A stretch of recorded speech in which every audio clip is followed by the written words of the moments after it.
Yes, आप लोग ready हो? AS18, ठीक है, प्री वाली बैच आप लोगों का लास्ट सेकेंड एएस है, ठीक है, बोल देना last but not the least. तो ये दोनों ही एएस जो है, as number 18, as number 19, fantastic as है। सबसे पहली बात कि एएस नंबर 18 दिखता छोटा है बट एग्जाम में अच्छा खासा वेटेज कैरी करता है। क्यों सर? क्योंकि इसका फाइनल में कोई वेटेज नहीं, तो इसको अगर उनको पूछना है तो वो लोग सिर्फ इसको इंटर में पूछ सकते हैं, और इंटर में पूछते हैं, आप देख लेना पेपर्स में, ठीक है। मॉक टेस्ट में तो भर भर के पूछते हैं, तो पूछते हैं, ऐसा नहीं है आईसीआई का ध्यान नहीं है, एएस एक छोटा सा एएस है, किसी किसी को कंफ्यूज कर देता है इनिशियली, बट 100 में से 99 लोग इस एएस में सुपर कंफर्टेबल रहते हैं, ठीक है। और अगर आपको भी इस एएस में सुपर कंफर्टेबल रहना है, जिसके लिए आप सवेरे 7 बजे यहाँ पे आए हो, तो आपका पूरा ध्यान इस बोर्ड पे रहने देना, ठीक है। क्योंकि जो आप सीखने वाले हो वो आप आज ही सीखने वाले हो। आज अगर आपने बहुत अटेंटिवनेस से क्लास देख ली तो शायद आपको आगे एग्जाम्स तक इस एएस को कभी नहीं भी अगर आपने खोला और सिर्फ क्वेश्चन बैंक कर ली तो भी आपका ये एएस हार्डली 15 से 20 मिनट में हो जाएगा। लेकिन ये सब डिपेंड करता है कि आपका ध्यान आज यहाँ कितना है।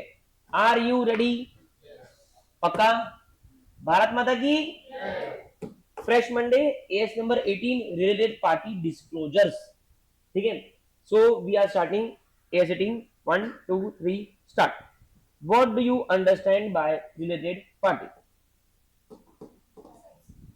Subsidiary, yes, you can say that. Sorry, 20%, मतलब आपने एक मॉनेटरी अमाउंट बना लिया कि इतने परसेंट से ज्यादा अगर स्टेक है तो मैं मानूंगी कि वो रिलेटेड है। और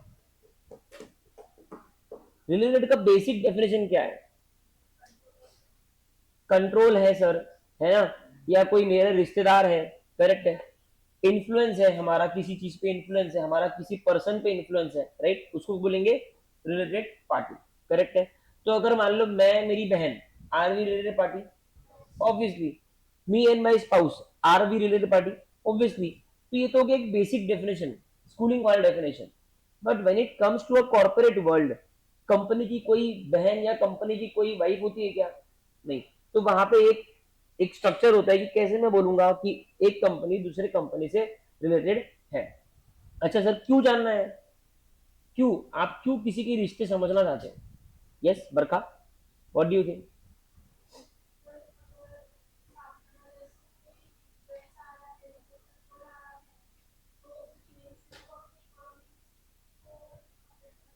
यस, नाइसली सेड। सो अगर हम सिंपल एएस चालू करने के पहले की बात करें, देखो ये एएस मोस्टली मेरे हिसाब से तो आज ही हो जाए, लेकिन हमको इसको ऐसा करना है कि हम एग्जाम्स तक इसकी नोट्स को रिवाइज नहीं करने वाले, ये माइंडसेट से काम करना, ठीक है। सो जैसा बरखा ने बोला सर ए लिमिटेड है और मान लो बी लिमिटेड है, ठीक है। अभी सर ये ए लिमिटेड जो है बी लिमिटेड से है रिलेटेड, क्या है? क्या है? रिलेटेड। तो ए लिमिटेड अगर बी लिमिटेड से रिलेटेड है तो होगा क्या कि बी लिमिटेड अगर कोई भी इकोनॉमिक डिसीजन लेगी, ठीक है, आपस में कोई भी ट्रांजेक्शन ये लोग करेंगे, तो क्या यह ट्रांजेक्शन इंडिपेंडेंट होगा? नहीं, ये ट्रांजेक्शन क्या होगा? बायस्ड होगा। क्या होगा? बायस्ड होगा। सरकार की चिंता कहां बढ़ी कि हमको ये प्रॉब्लम नहीं है कि आपका कोई रिलेटेड है, हमको प्रॉब्लम इस चीज से है कि अगर आप दोनों रिलेटेड हो और आपके बीच में कोई ट्रांजेक्शन होता है तो वो ट्रांजेक्शन इंडिपेंडेंट नहीं होगा। अब से फॉर एग्जांपल हमारा ये पैनल बेचने का काम है, ठीक है, मैं हूं A limited, B limited is my relative, B limited comes into my relative definition. अब ये पैनल मैं मार्केट में बेचूंगा तो एक पैनल जो है वो 1 लाख रुपए का है, ठीक है। बी लिमिटेड ने मेरे पास में ऑर्डर प्लेस किया कि सर 10 पैनल मेरे को चाहिए, करेक्ट है। अभी एक पैनल 1 लाख का, 10 पैनल कितने हो गए? 10 लाख के। मतलब सर अगर बाहर कोई व्यक्ति, इंडिपेंडेंट व्यक्ति आपको अगर माल ये ऑर्डर देता तो आप बोलते 10 लाख रुपए मेरे को बैंक में डाल दो, पैनल लेके जाओ, सही बात है ना। लेकिन क्योंकि वो मेरे से रिलेटेड है तो मैंने उसको बिल बना के दे दिया, पैनल दे दिया, ठीक है। अब मैं उससे 10 लाख मांगूंगा क्या? नहीं। हम दोनों क्या करेंगे, इस तरीके से ट्रांजेक्शन को डिजाइन करेंगे कि हमें कम से कम टैक्स लगे, है ना, कि हम वहां पे टैक्स सेट कर रहे। तो हम क्या बोलेंगे, एक काम कर, तुमको 3 लाख दे। सर 3 लाख कहां से है? अरे ऐसे ही 3 लाख एक बेसिकली खरीदी कॉस्ट बोल दो उसका, ठीक है, एक रीजनेबल कॉस्ट। 3 लाख का बिल बन गया। अभी ए लिमिटेड को जो इनकम टैक्स लगा वो 10 लाख पे लगा कि 3 लाख पे लगा। ये वन ऑफ एन एग्जांपल है कि रिलेटेड पार्टी ट्रांजेक्शन में कैसे हम चीजों को ट्विक करते हैं, समझा? ठीक है, रिलेटेड पार्टी ट्रांजेक्शन में इस तरीके से 1000 बार चीजें ट्विक हो सकती है। से फॉर एग्जांपल मेरा आईपीओ आ रहा है, आईपीओ आ रहा है तो किसी भी कंपनी को टर्नओवर और प्रॉफिट चाहिए, नहीं तो वो आईपीओ ला नहीं सकते और ना ही वो आईपीओ सक्सेसफुल रहेगा, क्योंकि लोग पैसे लगाएंगे क्या? तेरी कंपनी में टर्नओवर ही नहीं है, पैसा लगाएंगे क्या? तो वो कंपनी क्या करती है, आईपीओ लाने के 2 साल पहले they are doing transaction with related party at higher prices, at higher prices। वही 10 लाख के पैनल को 50-50 लाख की बिलिंग होगी। तो आप समझ रहे हो कितना इजी है बुक्स को मैनिपुलेट करना, है ना? तो सर ये एएस का जन्म क्यों हुआ है कि ये लोग क्या कर रहे थे, ये जो 2 लोग हैं ये क्या कर रहे थे, ये बुक्स को कर रहे थे मैनिपुलेट, अपने मर्जी से प्रॉफिट को बढ़ाना और कम करना इनका काम था। तो उन्होंने उसके लिए एक बहुत बढ़िया सॉल्यूशन निकाला, बोले we are bringing one AS number. अगर ये नहीं आता, ये अगर नहीं आता तो रेवेन्यू रिकग्निशन एएस 9 है, एएस 19 है ना, उसके बाद में आपका 4 है, 5 है, 1 है, वो सब तो लागू ही थे, लेकिन वो सब नॉर्मल लोगों के लिए लागू है। ठीक है, तो इनको भी नॉर्मल में गिनते थे, तो ये लोग बहुत स्पीड से चीजों को मैनिपुलेट कर सकते थे क्योंकि इनके कोई रोक टोक नहीं थी। अभी सरकार ने क्या बोला कि ये एक डिस्क्लोजर बेस्ड एएस है। ये क्या है, ये एक डिस्क्लोजर बेस्ड एएस है। जैसे कि हमने डिसकंटिन्यू ऑपरेशन देखा, वो भी एक डिस्क्लोजर बेस्ड है। उसमें हमने यही सीखा कि हमको कैसे डिस्क्लोज करना है कंटिन्यूइंग में और discontinue. In the same way related party हो रहा है ना, तो सारे एएस लागू होंगे।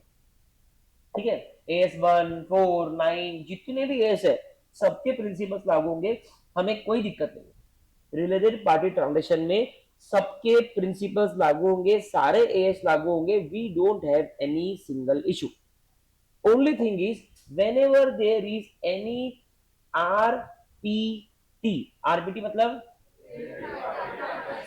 whenever there is any RPT, whenever there is any RTP, we want that you should disclose that RPP in the notes to accounts। समझ में आ गया? तो ये एएस आपको सिर्फ गाइडलाइन देगा कि आपको क्या करना है, डिस्क्लोज करना। क्या ये बता रहा क्या कि रेवेन्यू कब रिकॉग्नाइज करनी है? क्या ये बता रहा है events after occurring the reporting period कैसे रिकॉर्ड करना है?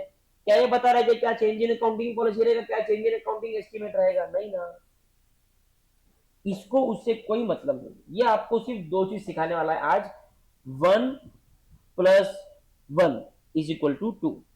सर इसका मतलब कि कौन कौन रिलेटेड पार्टी माना जाएगा?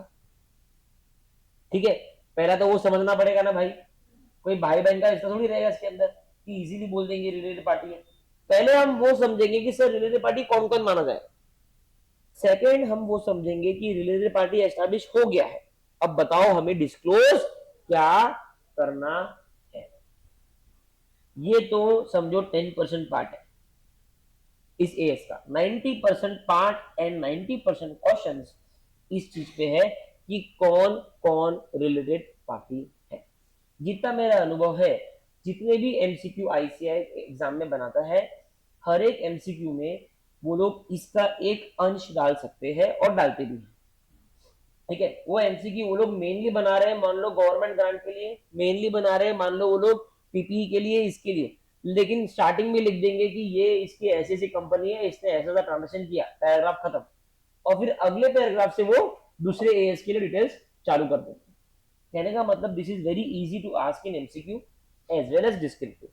एमसीक्यू पे इसका वजन ज्यादा रहता है। मेरा एक्सपेक्टेशन है कि each exam without fail this as should come 2 mark in MCQ and लगभग लगभग 2 to 3 मार्क्स इन डिस्क्रिप्टिव। ठीक है, अगर डिस्क्रिप्टिव नहीं आया तो मैं एक्सपेक्ट कर रहा हूं कि कम से कम 3 एमसीक्यू 1-1 मार्क के या 2 एमसीक्यू 2-2 मार्क के, इस तरीके का इसका वेटेज है। Are we clear? ठीक है, shall we start the movie? Okay, so ये हो गया आपका AS number 18 related party disclosure. ठीक है, आरपीटी का मतलब होता है रिलेटेड पार्टी ट्रांजैक्शन।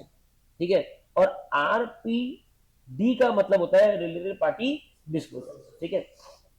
ओके, अभी देखो पहले बात करते हैं कंट्रोल की, ठीक है, बात करते हैं सिग्निफिकेंट इन्फ्लुएंस की, ठीक है, बात करते हैं जॉइंट कंट्रोल की। सबसे पहले देखेंगे जॉइंट कंट्रोल, ठीक है। जॉइंट कंट्रोल का मतलब क्या होता है, जब दो या दो से ज्यादा पार्टीज का एक पर्टिकुलर इसमें जॉइंट कंट्रोल है। से क्या बोल रहे सर, देखो फॉर एग्जांपल जिम्बाब्वे पता है आपको, जिम्बाब्वे एक कंट्री है छोटी सी, ठीक है। तो जिम्बाब्वे में ना बहुत सारे ऑयल रिजर्व्स है, ठीक है। तो बीपीसीएल और आईओसीएल ये दोनों ने हाथ मिलाया और बोले जिम्बाब्वे में अपन एक कंपनी ओपन करते हैं, ठीक है। उसका अपन नाम कुछ रखते हैं आईओबीपी लिमिटेड करके, ऐसा कुछ तो नाम रख देते हैं मिला के अपना जुड़ा के, ठीक है। और हम वहां पे कंपनी ओपन कर लेते हैं, उसमें 50% स्टेक तेरा रहेगा, 50% स्टेक मेरा रहेगा, ठीक है। वो कंपनी वहां पे इंडिपेंडेंटली फॉर्म हो गई, वो क्या कर रही है, जिम्बाब्वे में जाके तेल के कुएं खोद रही है, बराबर है। तो क्या मैं कहूं कि बीपीसीएल और आईओसीएल का क्या है, जॉइंट कंट्रोल है उस पर्टिकुलर कंपनी में, बराबर है ना। बस उसको बोलते हैं जॉइंट कंट्रोल। अभी आपको डेफिनेशन समझना से, ठीक है, रिलेटेड पार्टी क्या रहेगा क्या नहीं रहेगा वो मैं आगे सिखाते जाऊंगा, ठीक है। मैं फिर से बोल रहा हूँ, सबका ध्यान एकदम कड़क अपने को यहाँ चाहिए। किसी को अगर कोई डाउट है तो आप इमीडिएटली रोक सकते हैं, ठीक है, लेकिन ध्यान हटने मत देना, क्योंकि ये बार बार होने वाला एएस है नहीं, बहुत सिंपल है। फिर बात करते हैं सिग्निफिकेंट इन्फ्लुएंस, क्या कि अभी ये है ना, AS23 में ऑलरेडी कवर्ड है। AS23 मतलब अमालगमेशन वाला चैप्टर, उसमें ये टर्मिनोलॉजी कहीं ना कहीं आती है, ठीक है, सिग्निफिकेंट इन्फ्लुएंस। और एक है कंट्रोल, क्या है, कंट्रोल। सो ये दोनों टर्मिनोलॉजी ना इंटरचेंजेबली लोग यूज करते हैं, लेकिन इसका क्लियर कट डेफिनेशन मैं आपको आज सिखाता हूं। अगर मैं बोलूं कि ए लिमिटेड का बी लिमिटेड में कंट्रोल है, मतलब who is controlling who, A is controlling B, yes, A limited का बी लिमिटेड में कंट्रोल है, करेक्ट है।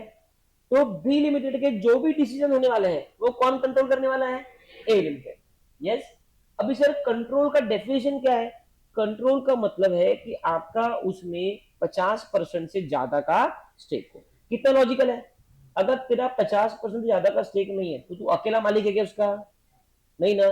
देखो एक अगर कोई चीज है, फॉर एग्जाम्पल ये एक बॉक्स है, ठीक है, और हम तीन जन है, ए बी और सी, ठीक है। मान लो ये पूरे बॉक्स को मैं one third one third one third हिस्से में बांटता हूँ, ठीक है। एक हिस्सा ए का, एक बी का, एक सी का, ठीक है। क्या आप कह सकते हो क्या कि ये बॉक्स पे ज्यादा कंट्रोल ए का है या ज्यादा बी का है या ज्यादा सी का है, क्यों सर तीनों के इक्वल है, यस। तो हम ये तो नहीं बोल सकते कि ए का पूरे बॉक्स पे कंट्रोल है, बोल सकते क्या, बोलेंगे तो बी और सी झगड़े करेंगे। हम ये नहीं बोल सकते कि बी का पूरे बॉक्स पे कंट्रोल है, हम ये भी नहीं बोल सकते कि सी का पूरे बॉक्स पे कंट्रोल है। लेकिन अगर मैं सिचुएशन को थोड़ी चेंज कर दूं और मैं यहां बता दूं,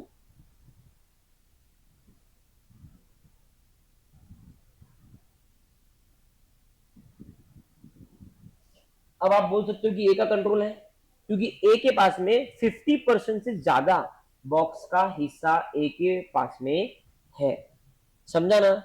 तो अब बी झगड़े कर सकता है क्या, बी को अपन साफ साफ बोल देते हैं भाई तेरा 35% स्टेक है, तू चुप रहे। अभी अपन केकेआर की टीम देखते ना आईपीएल में, बार बार शाहरुख खान का नाम आता, बार बार शाहरुख खान आगे रहता, क्यों, उसका ज्यादा कंट्रोल है, सिंपल सी बात है ना। अभी रिलायंस की जो टीम है, नहीं क्या नाम इसका, Mumbai Indians, that is not completely Reliance team, but obviously Reliance का मैक्सिमम शेयर है उसके अंदर, तो आगे आगे वो ही रहेंगे। तो सिंपल सी बात, आपको समझ में आया कंट्रोल, ये वर्ड समझ में आया कंट्रोल। तो आज के बाद जीवन में एक चीज याद रखना, सर कंट्रोल का मतलब होता है मोर देन 50%, क्या मतलब होता है, मोर देन 50%, ये भूलना मत भैया, ठीक है। सृष्टि क्लियर है, ठीक है, मोर देन 50%। लेकिन अब मेरे को बताओ कि जो मैंने पहले एग्जांपल लिया था बॉक्स वाला, ये वन थर्ड हिस्से थे, ए बी सी, क्या तीनों में से किसी का भी कंट्रोल है क्या, नहीं। लेकिन सर ये बोल सकते हैं कि ये तीनों का इस पूरे बॉक्स पे सिग्निफिकेंट इन्फ्लुएंस है। क्या है? सिग्निफिकेंट इन्फ्लुएंस है। तो ये सिग्निफिकेंट इन्फ्लुएंस का डेफिनेशन क्या बोलता है कि आपके पास में किसी भी कंपनी में 20% से 50% के बीच में स्टेक अगर है तो भले ही आप उस एंटिटी को कंट्रोल नहीं कर सकते, लेकिन आपका एक अच्छा खासा इन्फ्लुएंस उस एंटिटी पे जरूर रहेगा। समझ में आया क्या? तो हमने तीन चीज सीखी सर। एक सीखा ज्वाइंट कंट्रोल, जिसमें कुछ नहीं है, एक कंपनी फॉर्म करी है और दो लोगों का उसमें इक्वल कंट्रोल है। ठीक है। दूसरा कि सर हमने सीखा कंट्रोल। कंट्रोल मतलब कि आपका किसी भी एंटिटी में 50% से ज्यादा का स्टेक है, तो आप उस एंटिटी को कंप्लीटली कंट्रोल कर सकते हो। तीसरा सर हमने सीखा सिग्निफिकेंट इन्फ्लुएंस। उसमें हमने सीखा कि आपका किसी एंटिटी पे 50% से ज्यादा कंट्रोल नहीं है। 50% ज्यादा रहेगा तो कंट्रोल की डेफिनेशन में आ जाएगा। 50% या उससे कम है, एग्जैक्ट 50% है, तो भी उसको सिग्निफिकेंट इन्फ्लुएंस बोलते हैं। कंट्रोल कंट्रोल बोलने के लिए मोर देन 50% चाहिए। तो आपका 51% नहीं है, 50 है। तो 50 है, 50 से नीचे नीचे नीचे आप 20 तक आ सकते हो। 20 से लेके 50 के बीच में अगर आपका समझो कंट्रोल है तो उसको बोलेंगे सिग्निफिकेंट इन्फ्लुएंस। समझ में आ गया? पक्का समझ में आ गया? अभी अपने रजिस्टर ओपन करो, एएसएटी नाम लिखो, रिलेटेड पार्टी डिस्क्लोजर करके हेडिंग लिखो, और ये तीनों की डेफिनेशन आप खुद से लिखो फटाफट। ऐसा है ना, नाम में से ट्री निकालना और फिर लिखना जल्दी, खुद से लिखो जितना अभी तक पढ़ा है उस हिसाब से।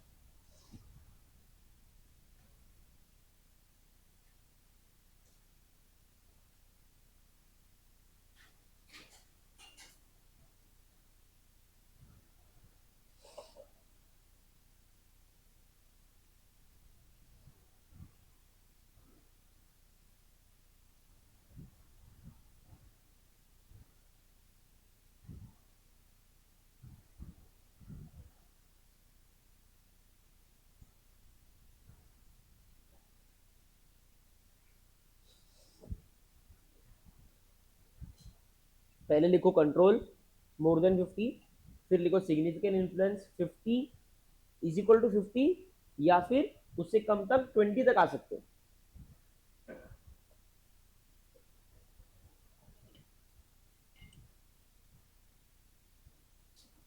और उसके बाद में ज्वाइंट कंट्रोल।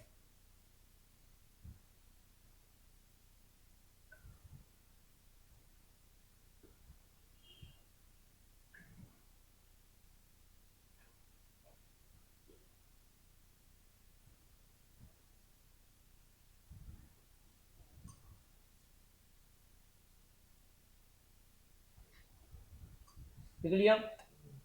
जिसका लिखना हो गया फटाफट इसको लिखो पूरा।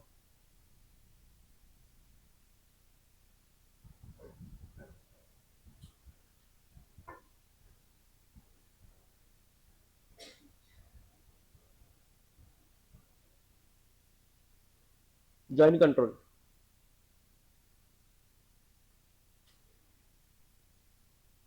कॉमनली कंट्रोल,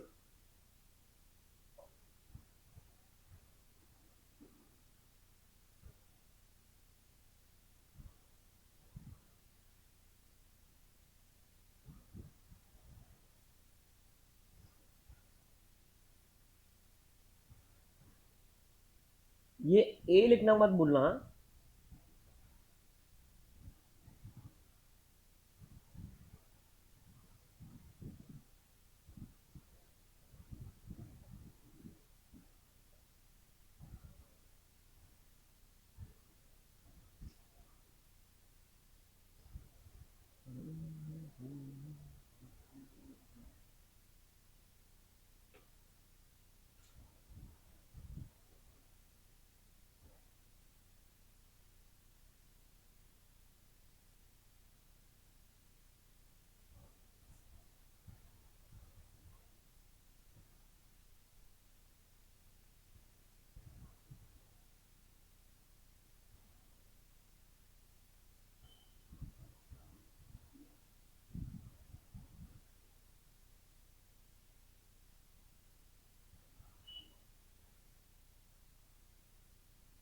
लिख लिया?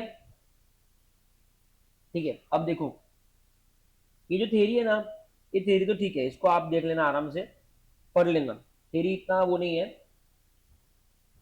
थ्योरी अपने को एग्जाम में थोड़ी लिखनी पड़ेगी, लेकिन सिंपल से लिखेंगे अपन कि कोई एंटरप्राइज अगर डायरेक्टली या इनडायरेक्टली कंट्रोल कर रही है, कंट्रोल का मतलब क्या है, मोर देन 50%, मतलब 51%, है ना।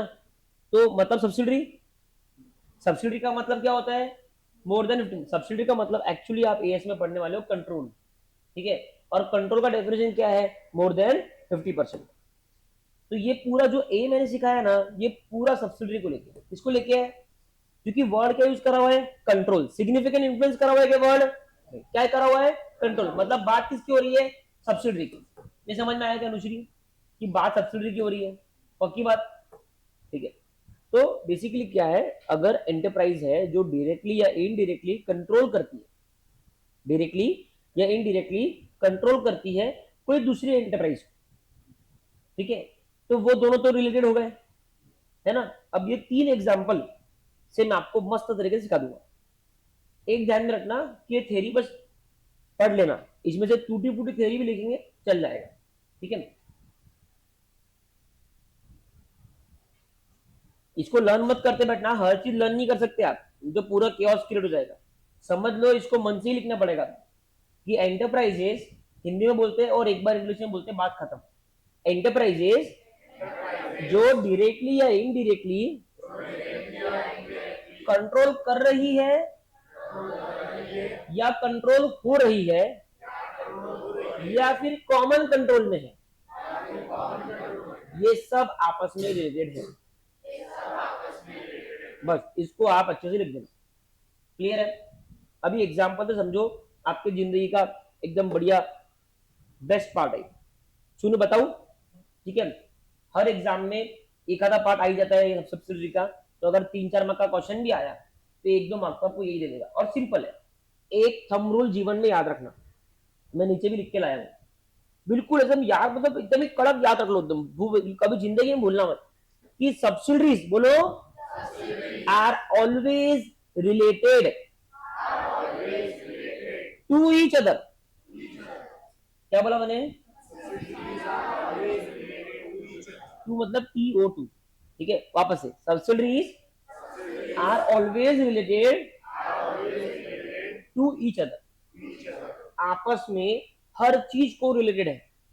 बोलते ना, मैं जिसको टच करूंगा वो सोना हो जाएगा, सब्सिडरी ने जिसको टच कर दिया वो हो जाएगा रिलेटेड। लेकिन गेम का रूल क्या है कि सिर्फ सब्सिडरीज इन्वॉल्व रहना चाहिए। कौन, इसमें सब्सिडरीज है ना, और कोई इन्वॉल्व है क्या। अब देखो कितना बड़ा मैजिक है, ये पेरेंट है, ठीक है, पेरेंट की सब्सिडरी है, तो ये तो रिलेटेड होगा, इसमें डाउट ही नहीं है। पेरेंट की सब्सिडरी लिए रिलेटेड है, ठीक है। देखो ऐसे डायग्राम छोड़ दो, अपन ऐसे लर्न करो, एक बार देखो, सिर्फ बिना बिना देखे बोलो, इधर देखो मेरी तरफ, पेरेंट है, सब्सिडरी है, रिलेटेड है, कोई दिक्कत नहीं, पेरेंट और सब्सिडरी रिलेटेड है, सब्सिडरी और पेरेंट भी रिलेटेड ऑब्वियसली, जब एक ए और बी रिलेटेड है, ए बी से रिलेटेड है, बी भी ए से रिलेटेड है ना, ठीक है। अभी पेरेंट है, उसकी 2 सब्सिडरी, एक ए है एक बी है, ठीक है, ये दोनों आपस में क्या है, मतलब पेरेंट, मान लो ये ए भी पेरेंट है, इसकी सब्सिडरी ए है, तो A B is related to A, क्योंकि हमारा थंब रूल क्या है, subsidiaries are always related. A B is parent, A is subsidiary number 1, तो A B parent is related to subsidiary number 1, बिल्कुल सर, क्योंकि subsidiary involve है, A B है, और एक दूसरी सब्सिडरी उसका नाम है बी लिमिटेड, तो A B is related to B, बिल्कुल सर है, क्योंकि पेरेंट है और सब्सिडरी है, राइट है। तो आपको ट्रायंगल समझ में आ रहा है, इमेजिन करो सर, ठीक है ना, parent and subsidiary are related, ठीक है। अब वो पेरेंट की एक सब्सिडरी हो, 2 हो, 10 हो, 100 हो, 1000 हो, वो सारे रिलेटेड है, मतलब parent is related to each subsidiary, बोल सकता हूं मैं। अपना ऊपर पेरेंट का नाम क्या है, जल्दी बोलो, ए बी है। अब एक सब्सिडरी है ए, क्या ये रिलेटेड है ए बी और ए, एक सब्सिडरी है बी है, क्या ए बी और बी रिलेटेड है, ठीक है। एक सब्सिडरी है सी, क्या ए बी और सी रिलेटेड है। एक सब्सिडरी है डी, क्या ए बी और डी रिलेटेड है, हाँ। सर आप बोलते रहो और हम हाँ बोलते रहेंगे, right, because subsidiaries are always related. Sir ये तो आपने बोल दिया कि ए बी सी और डी 4 सब्सिडरी थी। ऑब्वियसली सर पेरेंट्स तो आपस में रिलेटेड रहेंगे ही रहेंगे। अब सर ये बताओ कि क्या ये subsidiary A B C D, क्या ये सब्सिडरी आपस में रिलेटेड मानी जाएगी क्या? समझा मैं क्या बोल रहा हूं? पेरेंट तो सब्सिडरी रिलेटेड, कोई डाउट ही नहीं। मतलब पेरेंट पकड़ लो, पेरेंट पहला बच्चा, दूसरा बच्चा, तीसरा बच्चा, चौथा बच्चा, पेरेंट तो यार सबसे रिलेटेड रहेगा ना। लेकिन ये बच्चे भी आपस में रिलेटेड रहते ना। तू है, तेरा भाई है, क्या तुम दोनों रिलेटेड हो? ऐसा बोलते क्या? नहीं नहीं ये मेरे माँ बाप है, ये इसके माँ बाप है, मेरा इससे कोई रिलेशन नहीं, ऐसा होता क्या? बस वही बात है। ठीक है, जैसे भाई बहन भी रिलेटेड माने जाते हैं, वैसा ही सब्सिडरीज भी रिलेटेड मानी जाएगी। सिंपल फैमिली लॉजिक है ना, राइट? आखिरी बार एक्सप्लेन करूं सब्सिडरी वाला पार्ट। पेरेंट हर बार अपने बच्चे से रिलेटेड होता है, होता है ना, वहां तो डाउट ही नहीं है। लेकिन जो पेरेंट के अगर मान लो 2 बच्चे हैं, 3 बच्चे हैं, उनको भी अपन आपस में बोलते हैं ना भाई बहन, ब्रदर सिस्टर, तो वो भी रिलेटेड रहते हैं ना आपस में, real brother real sister. Correct है, वही सिस्टम। अगर पेरेंट के 4 सब्सिडरी है, मतलब पेरेंट के 4 बच्चे हैं, और ये बच्चे भी आपस में माने जाएंगे रिलेटेड। तो अगर एग्जाम में क्वेश्चन आता है कि A B limited is parent, Sai Shyama मैं रुकता हूं। हाँ डन, ठीक है। अगर ए बी लिमिटेड पेरेंट है, ठीक है, एग्जाम में आया और उसकी 4 सब्सिडरी है, ए बी सी और डी। ठीक है, अब आप बताओ मेरे को कि ए और डी रिलेटेड है क्या? बी और सी रिलेटेड है क्या? डी और बी रिलेटेड है क्या? कितने ही परमुटेशन बना लो, हाँ। ठीक है, एक एग्जाम में उसने क्या बोला था, अपने क्वेश्चन में क्वेश्चन आएगा, पूरा चार्ट दिया हुआ है। चार्ट कैसा दिया हुआ है कि एक पेरेंट है, उसकी तो सब्सिडरी है, उनकी तो सब्सिडरी है, उनकी फिर 2 सब्सिडरी है। समझ में आ रहा? पिरामिड ट्विन टावर्स है ना, मेरा बच्चा तू, तेरा बच्चा मेरा पोता, पोते का बच्चा मेरा पर पोता, सेम सिस्टम। ठीक है, और मैंने आपको एक थंबनेल क्या बताई, सब्सिडरीज आर ऑलवेज रिलेटेड। तो उसमें क्वेश्चन में क्या पूछा पता है कि जो पोता है, मतलब सब्सिडरी का सब्सिडरी, बताओ इनके, इस पोते के कौन कौन रिलेटिव माने जाएंगे? उसका आंसर क्या है? सब रिलेटिव। क्या है? क्योंकि बात किसकी चल रही है? सब्सिडरीज की। और क्वेश्चन में सब्सिडरी के अलावा कुछ दिया था क्या? नहीं। क्या दिया था? Twin towers. एक पेरेंट है, उसकी तो सब्सिडरी है, उनके स्टेप डाउन 2-3 सब्सिडरीज है। इसमें कहीं भी वर्ड आया कि एसोसिएट का? नहीं। अगर क्वेश्चन में, सुन ले अच्छे से, अगर क्वेश्चन में सिर्फ सब्सिडरी दिया हुआ है, बाकी कोई कचरा नहीं है, और किसी भी सब्सिडरी को उठा के तो पूछ लेंगे वो, बताओ इसके रिलेटिव्स कौन कौन है। जरूर जरूर हर बार पेरेंट के पर्सपेक्टिव से पूछेंगे, कोई भी उठा लेंगे नीचे से, बताओ आर लिमिटेड के रिलेटिव कौन कौन है, तो आप क्या बोलोगे? एवरीबॉडी। क्यों? क्योंकि क्वेश्चन में सिर्फ सब्सिडरीज है। अगर सिर्फ सब्सिडरीज है तो each subsidiary is related to everybody. समझा? अब मैं उसका प्रूफ देता हूं और फिर मैं आगे बढ़ता हूं।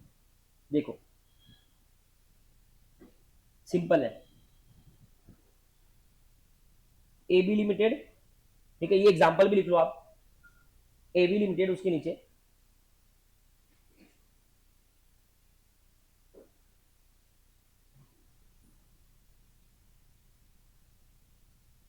ए लिमिटेड है और बी लिमिटेड है। ठीक है ना, ये इसके सब्सिडरी है। सब मान लो, ऐसा यहाँ पे लिख दो ऑल आर सब्सिडरीज, ऐसा लिख दो ताकि बार बार लिखना ना पड़े। फिर इसकी सब्सिडरी है,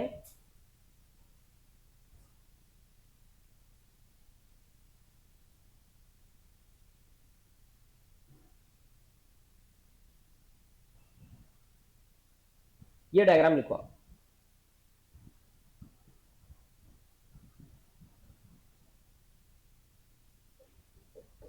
लिख दिया? ठीक है। अब तुम मेरे को सच्ची बताओ, अब मेरे को सच्ची बताओ कि चलो ये तो सर ठीक है कि ये दोनों रिलेटेड है, ये तो कवर ही होगा, ये तो माँ बाप के असली बच्चे हैं, नंबर वन चाइल्ड, ठीक है, ये भी रिलेटेड होगा, ये माँ बाप का असली बच्चा है, नंबर टू चाइल्ड, है ना। अभी देखो, इसका एक सब्सिडरी है सी लिमिटेड, मतलब सी लिमिटेड में अनुश्री कंट्रोल ए का है या ए बी का है? नहीं, ए का है ना। क्वेश्चन में क्या दिया है बेटा, सी लिमिटेड सब्सिडरी किसकी है? ए की है। सब्सिडरी का मतलब क्या होता है? Control more than 50% stake. तो ए लिमिटेड सी लिमिटेड का 50% से ज्यादा का स्टेक कंट्रोल कर रही होगी, इसी के लिए सब्सिडरी बोला गया है। तो ए बी की सब्सिडरी सी है क्या अनुश्री? नहीं, ए बी की सब्सिडरी सिर्फ ए है। लीगली बात कर पहले, बाद में आंसर दिया। ए बी की सब्सिडरी कौन है? ए है। सर कैसे? क्योंकि ए बी का ए के अंदर स्टेक है। सब लोग ध्यान दो, हाँ, सब्सिडरी क्लोज हो जाएगा फिर अभी, समझा ना। अभी ए बी का सी के अंदर कोई स्टेक नहीं, पेपर वर्क बता रहा आपको मैं, ठीक है। ए बी का डी के अंदर कोई स्कोप नहीं, कोई स्टेक नहीं है, 0% स्टेक, ठीक है। पूरे फाइनेंशियल में नाम भी नहीं है ए बी का, यस। लेकिन ए का सी में है 50% स्टेक, बी का डी में है 51% स्टेक, बराबर है। तो अगर वैसे बात करी जाए अनुश्री, तो जो अपना एकदम रियल लॉजिक है पेरेंट और सब्सिडरी वाला, सी का पेरेंट कौन है? ए, ये बात सही है। डी का पेरेंट कौन है? बी, क्योंकि उसका स्टेक है ना भाई, समझा ना। तो ये तो रिलेटेड रहेंगे रहेंगे, कोई डाउट ही नहीं है सर। ये भी रिलेटेड रहेंगे, कोई डाउट ही नहीं है सर। ये रिलेटेड रहेंगे क्या? कौन कौन? ए बी और सी, यस, ठीक है। ये ए एस एडीन का मैजिक है। यहां पे स्टेक है क्या? नहीं। मैं समझाना क्या चाहता हूं कि ए बी का सी में कोई स्टेक नहीं है, फिर भी ए बी सी से मानी जाएगी रिलेटेड, समझा? सर क्यों? उसको बोलते हैं स्टेप डाउन सब्सिडरी। क्या बोलते हैं सर? क्यों? अरे क्योंकि ए बी ए को कंट्रोल कर रहा और ए कंट्रोल कर रहा सी को, तो इनडायरेक्टली ए बी का कंट्रोल आ गया ना भाई, है ना। अब आते हैं डेफिनेशन पे। डेफिनेशन पे आओ अपने, क्या लिखा है? एंटरप्राइजेस डायरेक्टली और इनडायरेक्ट, समझा? तो अभी समझना अनुश्री की ए और सी ये डायरेक्ट है कि इनडायरेक्ट है? क्योंकि सर यहां तो स्टेक ही इन्वॉल्व है, लेकिन सर ए बी और सी ये है इनडायरेक्ट, समझा? और यही लॉजिक बनता है कि सब्सिडरीज आर ऑलवेज रिलेटेड, समझा? अब आगे देख, सी का ई में 50% स्टेक है, किसका? सी का ई में 51% स्टेक है, मतलब ये डायरेक्टली रिलेटेड हो गए, ठीक है। लेकिन क्या ए का कोई स्टेक है क्या? नहीं। क्या ए बी का कोई स्टेक है क्या? नहीं। फिर भी ए बी और ए ये दोनों ई को माने जाएंगे related.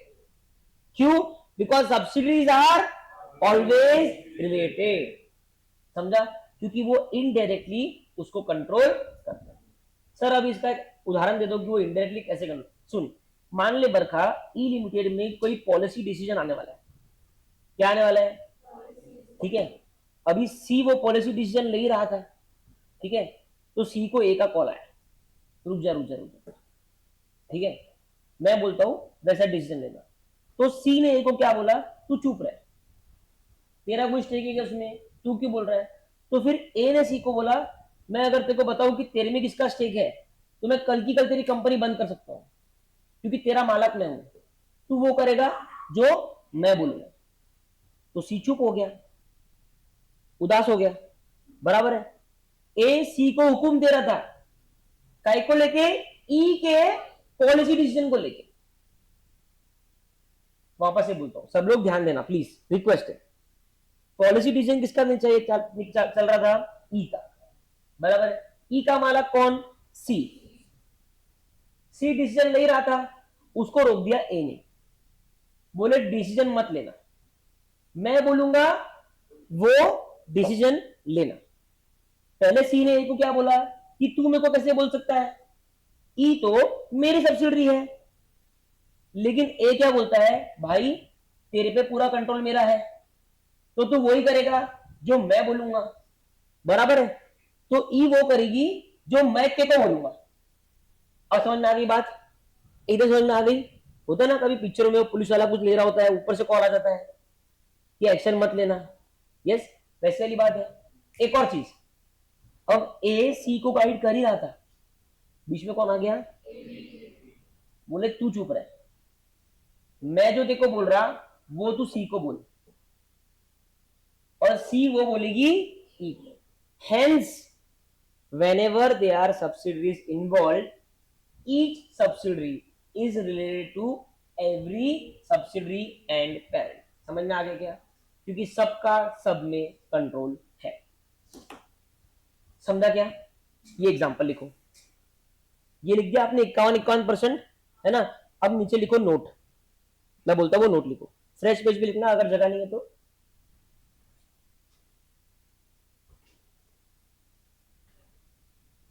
AB Limited control A Limited,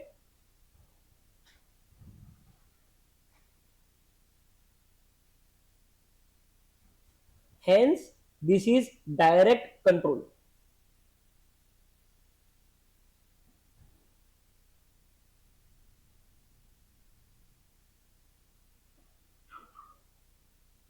AB Limited control A Limited, hence this is direct control।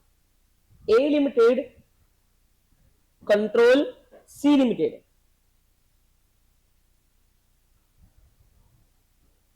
है ना, उसके आगे भी this is also a direct control.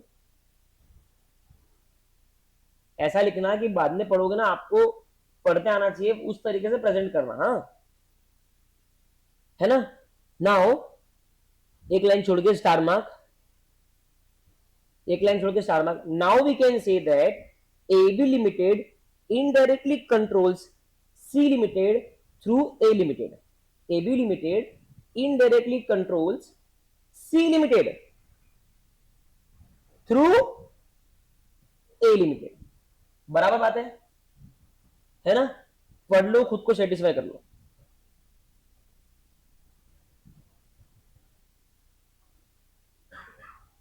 ठीक है, इसको लिख दो एग्जाम्पल नंबर 4।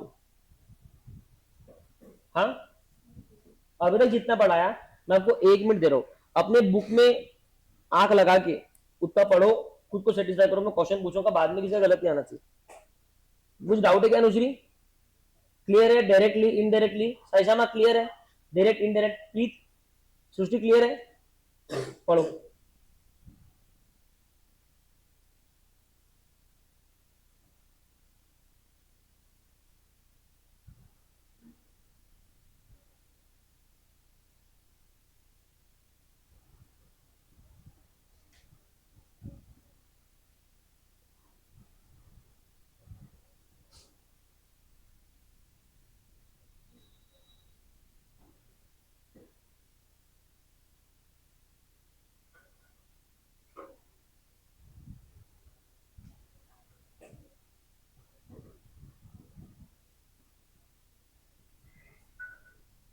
जल्दी जल्दी पढ़ो।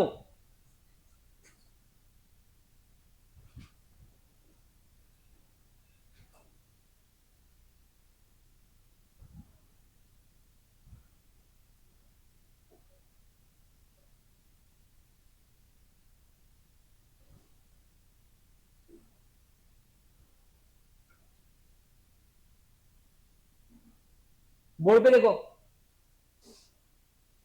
हो गया। मान लो इन सबका सब में कंट्रोल है, मतलब सबका 51% कंट्रोल है।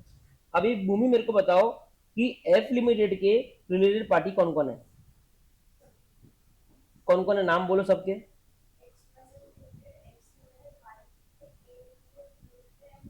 तालियां, जोरदार तालियां। सर एकदम लॉजिकल बात है, सब्सिडरी के अलावा कोई इन्वॉल्व नहीं है। हमने देख लिया कि कैसे इनडायरेक्टली चीजें कंट्रोल होती है। मतलब सब्सिडरी के केस में अगर एग्जाम में क्वेश्चन आता है और वो किसके भी एंगल से, वो मान ले भूमि को पूछ रहा है एफ लिमिटेड के रिलेटेड पार्टी कौन कौन है, प्रेम को पूछ रहा है बी के कौन कौन है, नंदिश को पूछ रहा है ए के कौन कौन है, answer will remain the same. सब आपस में एक दूसरे को रिलेटेड है, because there is also a word called indirectly. ये इनडायरेक्टली वर्ड के कारण, अगर ये इनडायरेक्टली नहीं होता ना तो क्या होता, सिर्फ ये रिलेटेड होते, सिर्फ इमीडिएट पेरेंट जो है वो रिलेटेड होता, क्योंकि उन्होंने इनडायरेक्टली कवर किया है मतलब सब होगा। समझा? कोई डाउट किसी को भी? ठीक है, नहीं बोल। ऑब्वियसली एक्सवाइजेड तो मेन है भाई। अरे इसको ऐसा, मैं देखो मैं थोड़ा ये बचकाना बोलो या आउट ऑफ टेक्निकलिटी लगता है, बट मैंने कैसे इसको किया था सब्सिडरी केस में तो बहुत सिंपल है। ठीक है, मैंने कैसे समझा था, सब्सिडरी मतलब रियल बच्चा, क्या अपने होते ना रियल ब्रदर सिस्टर्स और कजिन ब्रदर सिस्टर्स। अपने को होता रियल ब्रदर सिस्टर्स का बॉन्ड अलग है, उनसे अपन तो जो शेयर करते वो अलग है। कजिन ब्रदर सिस्टर से ही बॉन्ड अच्छा है, लेकिन उनसे अपन लिमिटेड चीजें शेयर कर सकते हैं, राइट? एक बोलते हैं ना न्यूक्लियर फैमिली, ज्वाइंट फैमिली। तो ये सब्सिडरी वाला कंसेप्ट जो है ना, ये होता है न्यूक्लियर फैमिली। मैंने ऐसे लर्न किया। तो अगर मेरा बच्चा है, उसका बच्चा, उसका बच्चा, तो मेरा पोता, मेरा परपोता, सब आपस में क्या है, रिलेटेड है। मतलब मेरी प्रॉपर्टी में सबका हक है, क्योंकि ये मेरी चेन है। समझ में आ रहा क्या? सब्सिडरी वो कंसेप्ट है, इसके लिए पूरा रिलेटेड हो जाता है। अब यहाँ पे मैं जो जस्ट अभी कराने वाला हूं वो है कजिन ब्रदर सिस्टर। तो वहां पे सब रिलेटेड रहेंगे क्या? नहीं, है ना? तो मैं सिखा था आपको। अब अगला हेडिंग डालो आप, एसोसिएट एंड जॉइंट वेंचर। देखो आपने फाउंडेशन में भी क्या सीखा है, सब्सिडरी सीखा है, एसोसिएट सीखा है, जॉइंट वेंचर सीखा है। सब्सिडरी मैं करा चुका हूं, है ना? अब मैं करा रहा हूं एसोसिएट। आप लिखो एसोसिएट, सिर्फ एसोसिएट लिखो भले। ऐसा एक पेज है ना अपना, वो पेज में बीच में लाइन खींच दो, लेफ्ट में लिखो एसोसिएट, राइट में लिखो जॉइंट वेंचर, हेडिंग डाल दो। बराबर है? अभी तक कितने एग्जांपल हो गए नमित? 4 ना। एग्जांपल नंबर 5 डाल गौरांग एसोसिएट में, एग्जांपल नंबर 6 डाल जॉइंट वेंचर में। ठीक है,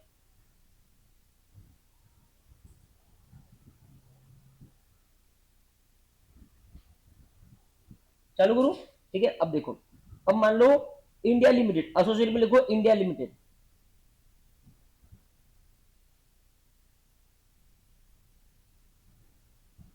यहां लिखो पाकिस्तान लिमिटेड। लिखा? यहां लिखो 35% स्टेक, ये एसोसिएट में लिख रहे हैं। अच्छा, ये 51% क्यों लिखा मैंने? सर फिर कंट्रोल हो जाता है, सब्सिडी हो जाती बात ना। 35 की सिग्निफिकेंट इन्फ्लुएंस होना चाहिए। ठीक है, तो यहाँ पे लिख दो सिग्निफिकेंट इन्फ्लुएंस, और वहां पे लिख देना सृष्टि 20 से लेके 50% तक चलता। अच्छा, अगर अनुश्री 19.5% है तो सर वो एसोसिएट भी नहीं हुई, बराबर ना? लिखो, हो गया? ठीक है, तो सर ये इंडिया लिमिटेड और पाकिस्तान लिमिटेड क्या ये रिलेटेड है क्या? ऑब्वियसली रिलेटेड है, कोई दिक्कत ही नहीं है। इनको राइट मार्क कर दो। लिखना ऐसा सर्कल बनाना है, क्या लगे, क्या लिखा तुमने? हाँ, तो सर्कल बना। भाई ये जब लिख रहे ना, मैं पहले ही बोल रहा हूँ, ये आपको बाद में रेफर करना, वैसे लिखो। ये इतने छोटे छोटे में लिख के मतलब है क्या? थोड़ा 4-5 लाइन जितना बड़ा एरो बनाओ ना यार। वो उसने लिखा एक लाइन में इंडिया, एक एरो छोटा सा बनाया, फिर क्या समझ में आएगा इसमें? क्या घर पे ले जाओगे पेजेस? तेरा बता। अरे क्या, मेरे हिसाब से थोड़ा बड़ा आ रहे हो, तेरे हिसाब से भी छोटे ही लिख, लेकिन बड़े लिख, थोड़ा जगह देना उसको। समझ में आया कि ये थोड़ा बड़ा बड़ा बनाओ एग्जाम्पल्स, ठीक है ना? ये हो गया रिलेटेड, यहाँ तो डाउट ही नहीं है। तो एक क्लैरिफिकेशन दू यहाँ पे, अगर सब्सिडरी भी होता, मान ले बरका 35 का 51 भी होता तो भी रिलेशन होता। 35 है तो भी रिलेशन है। गड़बड़ कहाँ होती है? जब स्टेप डाउन सब्सिडरी आती है, जब स्टेप डाउन सब्सिडरी आती है या फिर आजू बाजू की सब्सिडरी आती है। अपने घर में क्या रहता, ये समझो पेरेंट्स है, बराबर है? तो एक क्या होगा, ये 4 भाई बहन हो गए, इसको क्या बोलते पता है? अपन इनको भाई बहन बोलते हैं ना, brother sister, real brother sister. तो इनको बोलते हैं पेलो सब्सिडरीज। क्या बोलते हैं? रियल ब्रदर सिस्टर का इंग्लिश में नाम हमारे एएस के लिए है फेलो सब्सिडीज। क्या है? तो पेरेंट तो ऑब्वियस सबको रिलेटेड है, ये फेलो भी सबको रिलेटेड है, आपस में होते ना भाई बहन, आपस में रिलेटेड होते हैं। अब इनके बच्चे हैं, सबके एक एक नन्हे मुन्ने बच्चे हो गए। अब ये कंसेप्ट आ गया स्टेप डाउन का, काय का स्टेप डाउन का। अब अगर मैं पूछूं कि ये बच्चे का रिलेशन किसके साथ में है, सबके साथ में है। अरे भैया ताऊ जी का बेटा भी तो मेरा भाई है, समझा? ये होता है सब्सिडरी कंसेप्ट। सब्सिडरी में दो ही कंसेप्ट होते हैं, एक होता है फेलो, उसको आप याद रखना हॉरिजॉन्टल, क्या रखना, एक होता है स्टेप डाउन, वो होता है वर्टिकल। ठीक है, ये दो ही मिश्रण हो सकते हैं। समझ में आया क्या? तुमको चाहिए तो ये डायग्राम बना लेना, याद से बना लेना, जैसी क्लास होती है स्टिक नोट लो, डायग्राम बना के लिख देना। ठीक है, तो इसमें ये सब सबसे रिलेटेड है, बराबर है। अपने फैमिली का ट्री याद रखना। समझ में आया क्या प्रेम? है ना? अभी तक एसोसिएट आएगा इसके अंदर नहीं।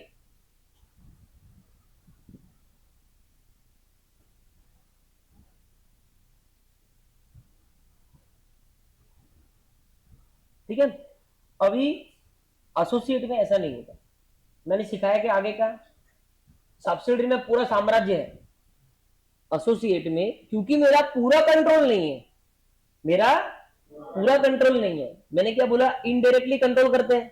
अब इसमें पता है क्या होता है एसोसिएट में, अगर मान लो नीचे कोई एसोसिएट पाकिस्तान की हो, पाकिस्तान की एसोसिएट मान लो बांग्लादेश हो, ठीक है, तो बांग्लादेश में कोई पॉलिसी डिसीजन बनाना है तो इंडिया पाकिस्तान को हुक्म दे सकता है क्या? नहीं, क्योंकि इंडिया का लिमिटेड है, उसमें 35% ही है, तो 65% किसी और के पास में है, वो कंट्रोल कर सकता है। हम कर सकते हैं क्या? इसके लिए एसोसिएट एकदम सिंपल हो जाता है, एसोसिएट में कोई नीचे स्टेप डाउन नहीं होता। कोई डाउट है क्या? पक्का? मतलब मैं मान लू सर एसोसिएट एक लौता है, parent is related to associate, बोलो associate is related to parent, that's it. ठीक है, हमने सब्सिडी का जो पार्ट लिखा उसमें फेरो सब्सिडी और स्टेप डाउन लिखा, क्या लिखा हुआ है ना? वो पहले जो एग्जांपल 3 बनाए थे। ठीक है, ठीक, ओके, क्लियर है? कोई डाउट है क्या यहां तक? ठीक है, अभी इसके नीचे लिख दो parent is related to associate and associate is related to parent. आगे तीसरा जरूर लिखना, that's it, don't think much.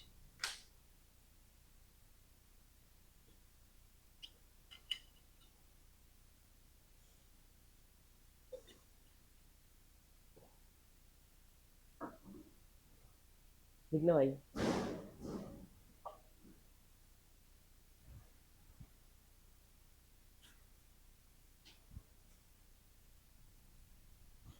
हो गया लिख के?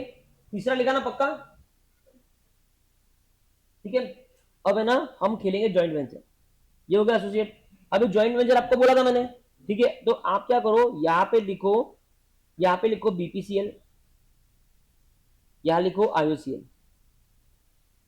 ये ना पेट्रोलियम कंपनीज में बहुत फेमस है, पेट्रोलियम और फार्मा कंपनीज में ज्वाइंट वेंचर कंसेप्ट लिख दिया। अब है ना यहां पे बनाओ एक कंपनी आईओबीपी लिमिटेड, इधर ऐसा एक एरो लो, इधर ऐसा एक एरो लो, यहां पे लिखो ज्वाइंट वेंचर, यहां पे लिखो ज्वाइंट वेंचर।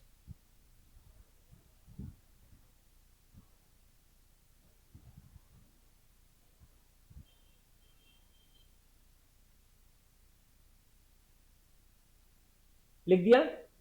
अभी सेम एसोसिएट का कंसेप्ट लगता है इसके अंदर। ये जो आईओसीएल है ये रिलेटेड है आईओबीपी से, बराबर है। ये जो बीपीसीएल है ये रिलेटेड है आईओबीपी से, दैट्स इट। ये आपस में रिलेटेड नहीं है। समझ में आ गया?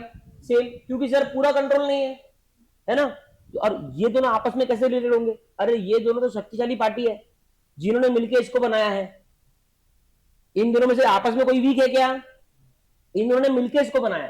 तो ये जो बंदा है ये इससे जरूर रिलेटेड रहेगा, ये जो है ये इससे रिलेटेड रहेगा, लेकिन ये आपस में नहीं रहेंगे, क्योंकि उनका सी एक ही पर्पस था कि हमको आके ज्वाइंट वेंचर बनाना है, दैट्स इट। ठीक है, ऐसे तो जितनी भी कंपनीज इंडिया में ज्वाइंट वेंचर बनाती है। ज्वाइंट वेंचर बनाना बहुत कॉमन है। अरे नॉर्मली आपको कंस्ट्रक्शन करो, कंस्ट्रक्शन मैक्सिमम कंपनी जो बड़े बड़े कंस्ट्रक्शन होते हैं वो ज्वाइंट वेंचर के होते हैं, ठीक है। अगर हम लोग ज्वाइंट वेंचर करने वाली कंपनीज को बना दे रिलेटेड, वो तो पूरा स्ट्रक्चर खत्म हो जाए। सरकार ने साफ साफ बोला है कि अगर मान लो ए है, बी है, सी है और डी है, कौन है, ए बी सी और डी, इन्होंने मिला के एक जॉइंट वेंचर बनाया है A B C D limited. तो ये सब लोग ए बी सी डी को रिलेटेड रहेंगे, लेकिन ये आपस में रहेंगे क्या, समझ में आ गया ना। वो एग्जांपल भी लिख दो, एबीसीडी वाला भी लिख दो नीचे, जॉइंट वेंचर के नीचे एबीसीडी वाला भी लिख दो।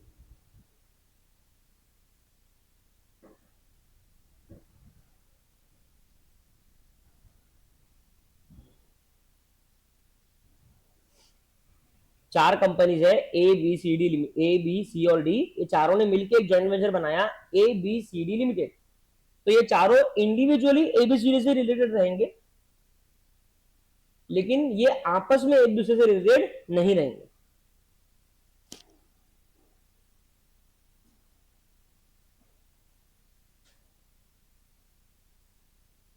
लिख दिया, इसमें भी नीचे नोट डाल दो, इसमें भी नीचे नोट डाल दो, एज, नोट डालो, नोट बहुत इंपॉर्टेंट है, हाँ हाईलाइट भी कर देना। As everyone jointly control the joint venture, as everyone jointly control the joint venture, hence they all are related to the joint venture individually, they all are related to the joint venture individually।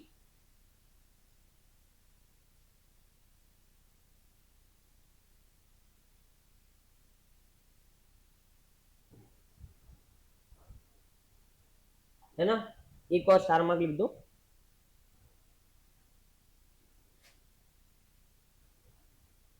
Please note that they are not related to each other, they are not related to each other,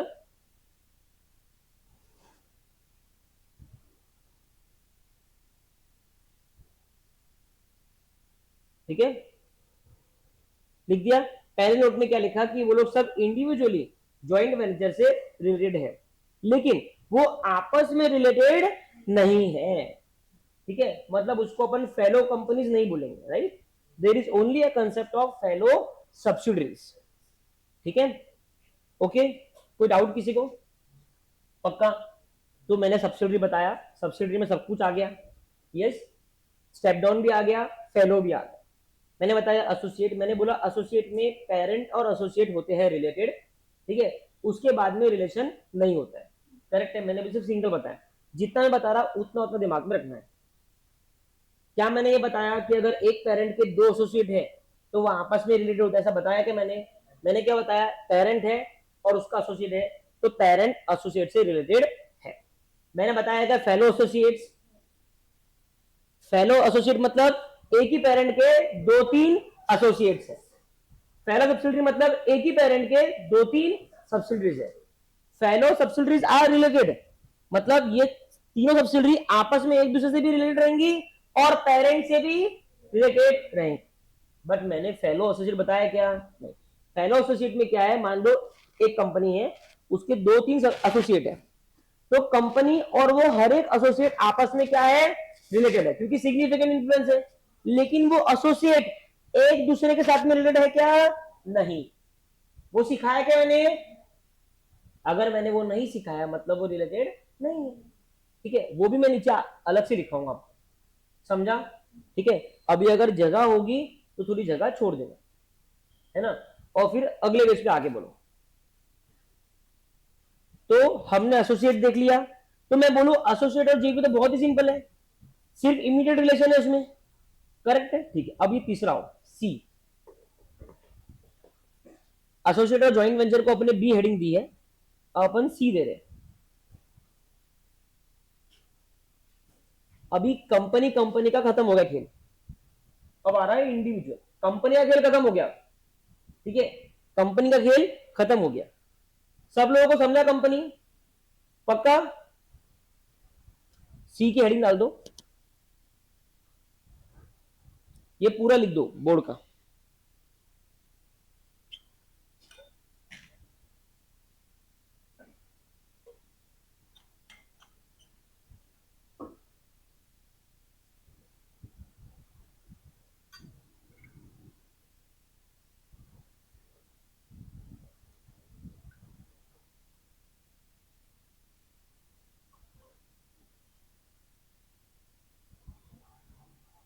example का number बराबर डालना, अपना अलग number है।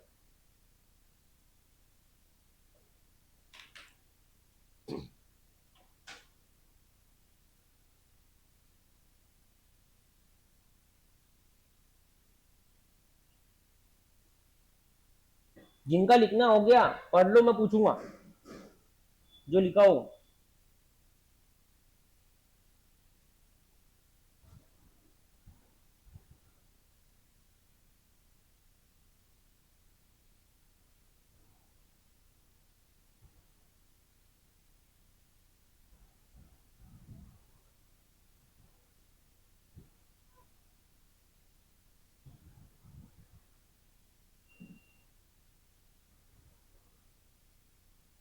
हो गया लिख के?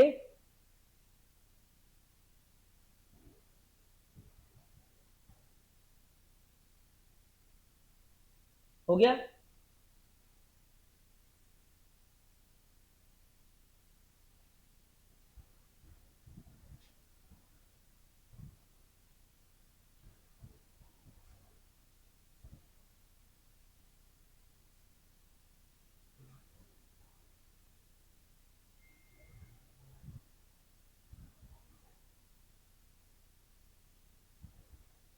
हो गया क्या?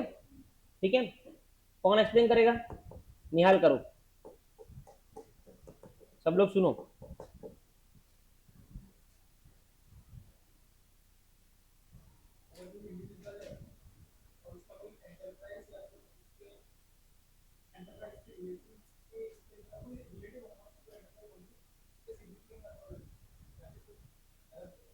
गलत बोलो, कोई कर सकता है? Anybody confident? हाँ समर्थ बोलो।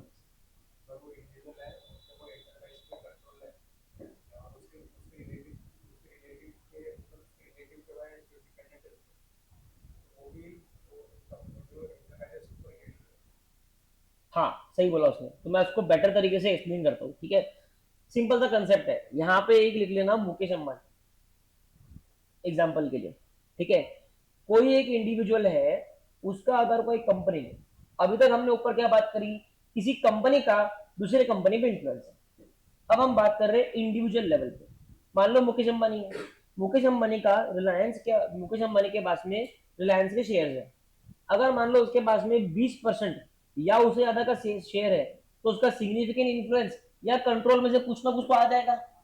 20% से 50% तक सिग्निफिकेंट इन्फ्लुएंस रहेगा, और 50 के ऊपर क्या रहेगा, कंट्रोल रहेगा।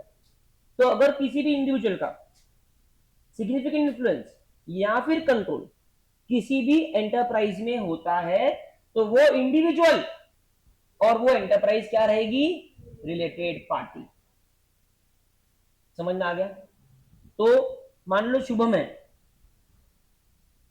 इसका एक्स वाई लिमिटेड में 70% का मेरा स्टेक है, तो मैं और एक्स वाई दोनों हो गए रिलेटेड।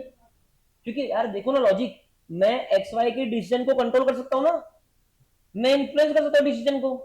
यस, इसके लिए मैं होगा रिलेटेड, ठीक है। हमने क्या देखा, अगर इमीडिएट पेरेंट है, पेरेंट का सब्सिडरी हो या पेरेंट का एसोसिएट हो, आपस में रिलेटेड रहते ना। Parent and subsidiary are related, number one. Parent and associate are related, number to.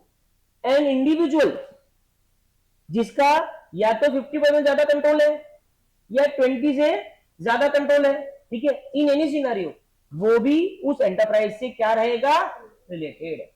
तो जो हमने ऊपर सीखा वही नीचे है, सिर्फ कंपनी का नाम बदल के इंडिविजुअल हो। सर ये प्लस रिलेटिव क्या है?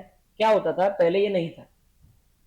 तो अभी शुभम को पता है कि मेरे पापा थोड़ी रिलेटेड है एक्स वाई लिमिटेड से, तो मैं क्या करता था, पापा के थ्रू कुछ काम करवा देता था। मैं बोलता था वो पैनल मेरे को मत बेच, मेरे पापा को बेच। पापा स्कैनर में नहीं आएंगे क्योंकि रिलेटेड तो मैं था, तो सरकार ने नियम को चेंज कर, बोले इंडिविजुअल जो होते हैं ना वो खतरनाक होते हैं, वो कुछ भी कर सकते हैं। तो बोले इंडिविजुअल के केस में इंडिविजुअल के कोई रिलेटिव्स भी अगर है तो वो भी ये एक्स वाई लिमिटेड के माने जाएंगे रिलेटेड पार्टी। भले ही मेरे पापा का एक्स वाई लिमिटेड में 0% स्टेक, लेकिन क्योंकि वो मेरे से रिलेटेड है, हेंस वो भी रिलेटेड पार्टी के स्कैनर में आ जाए। समझ में आया क्या? अब इसने बताया है रिलेटिव्स का डेफिनेशन क्या है। स्पाउस मतलब wife, son, daughter, brother, sister, father, mother, सब आ गए। मेरे भाई बहन, मेरे बच्चे, मेरी वाइफ और मेरे माँ बाप, राइट, पूरा प्लस आ गया। मैं अगर बीच में हूं तो मेरे पेरेंट्स भी रिलेटेड हो गए, मेरे आजू बाजू मेरे भाई बहन भी रिलेटेड हो गए और मेरे बच्चे भी रिलेटेड हो गए, ठीक है, और मेरी वाइफ भी रिलेटेड। समझा? पूरा प्लस आ गया। कोई डाउट? किसी को डाउट? एक क्वेश्चन में मैंने एग्जाम देखा था, और एग्जाम में मैंने क्वेश्चन देखा था, ठीक है, सीए फाइनल के, इंडियस इसका जो है 24, इंडियस 24, उसमें क्वेश्चन क्या आया था, सेम है, ऑलमोस्ट 99% सेम है, मतलब आपको फाइनल में पढ़ने का काम नहीं। उसमें क्वेश्चन क्या आया था कि शुभम की जो वाइफ है, वाइफ के जो पेरेंट्स हैं वो रिलेटेड हुए क्या? नहीं, बहुत बच्चे गलत कर गए। सिर्फ शुभम के रिलेटिव्स की बात चल, और शुभम के रिलेटिव में सिर्फ स्पाउस आते हैं। शुभम के ससुर आते क्या? नहीं, ओनली स्पाउस, स्पाउस के पेरेंट्स नहीं आते। ठीक है ना? डन, ये क्लियर है। अब ये एग्जांपल 70% मतलब कंट्रोल, 30% मतलब सिग्निफिकेंट इन्फ्लुएंस। किसी को डाउट? तो क्या मैं कहूं चार चीजें हो गई है। पहला सब्सिडरी, सब्सिडरी केस में step down are related, fellow are related. If in question there are no associates, no JV, then everybody is related to everybody. ठीक है? Associate में only the associate is related, fellow associates are not related. मतलब parent and associate are related. ठीक है? If a parent has multiple associates, the associates are not related to each other. Only the parent is related to the associate. समझ में आया क्या बरका? JV. If there is a JV, parties forming the जेवी are not related. जो लोग मिलकर जेवी बना रहे हैं वो आपस में रिलेटेड नहीं है, वो सभी लोग जेवी से रिलेटेड है। ए, बी, सी और डी इन्होंने मिलकर बनाया एक्स वाई जेड लिमिटेड। तो A is related to X Y Z limited, B is related to X Y Z limited, C is related to X Y Z limited, D is related to, but A, B, C, D are not related to each other.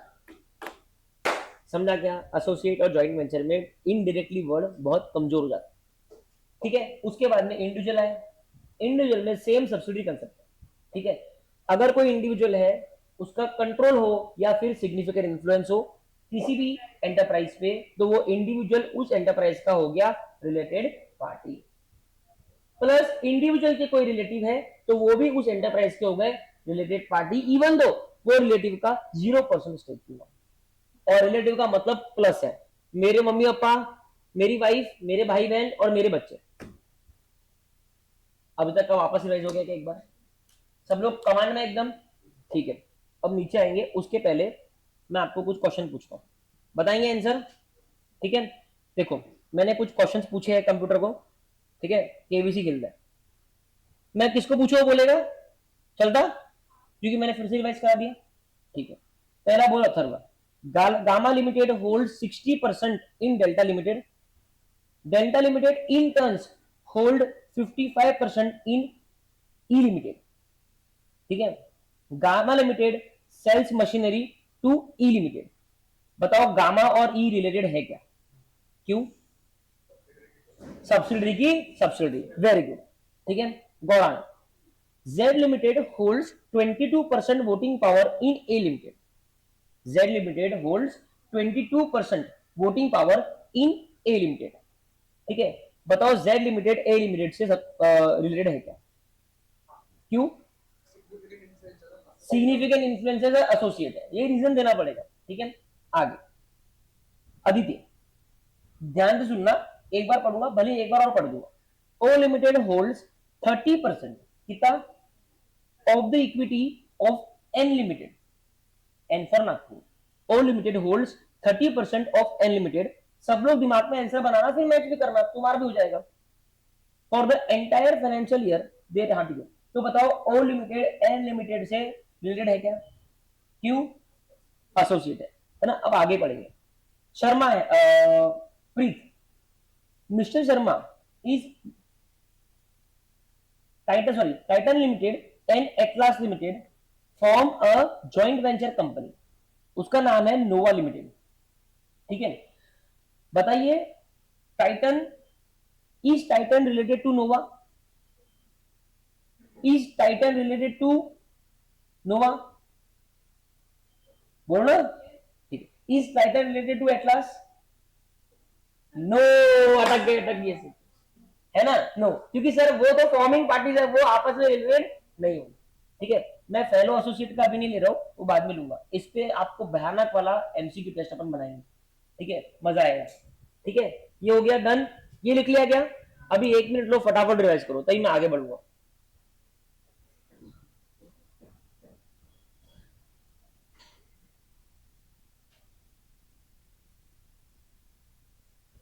चलो sharp, 1 minute का timer है, timer of 1 minute.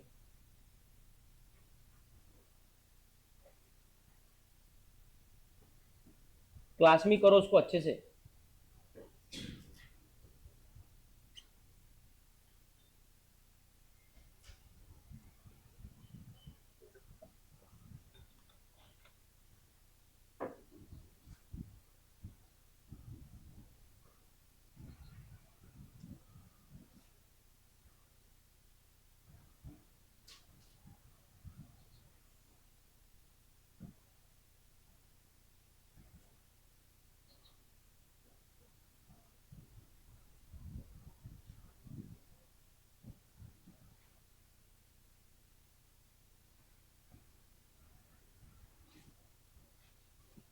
करो करो revise.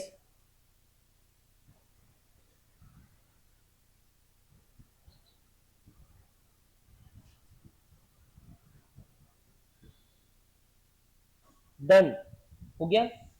अभी सबसे पहले ना आप निकाल लो इसका फोटो।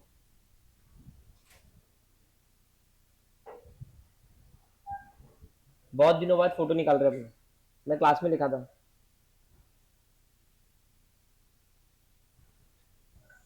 निकाल लिया?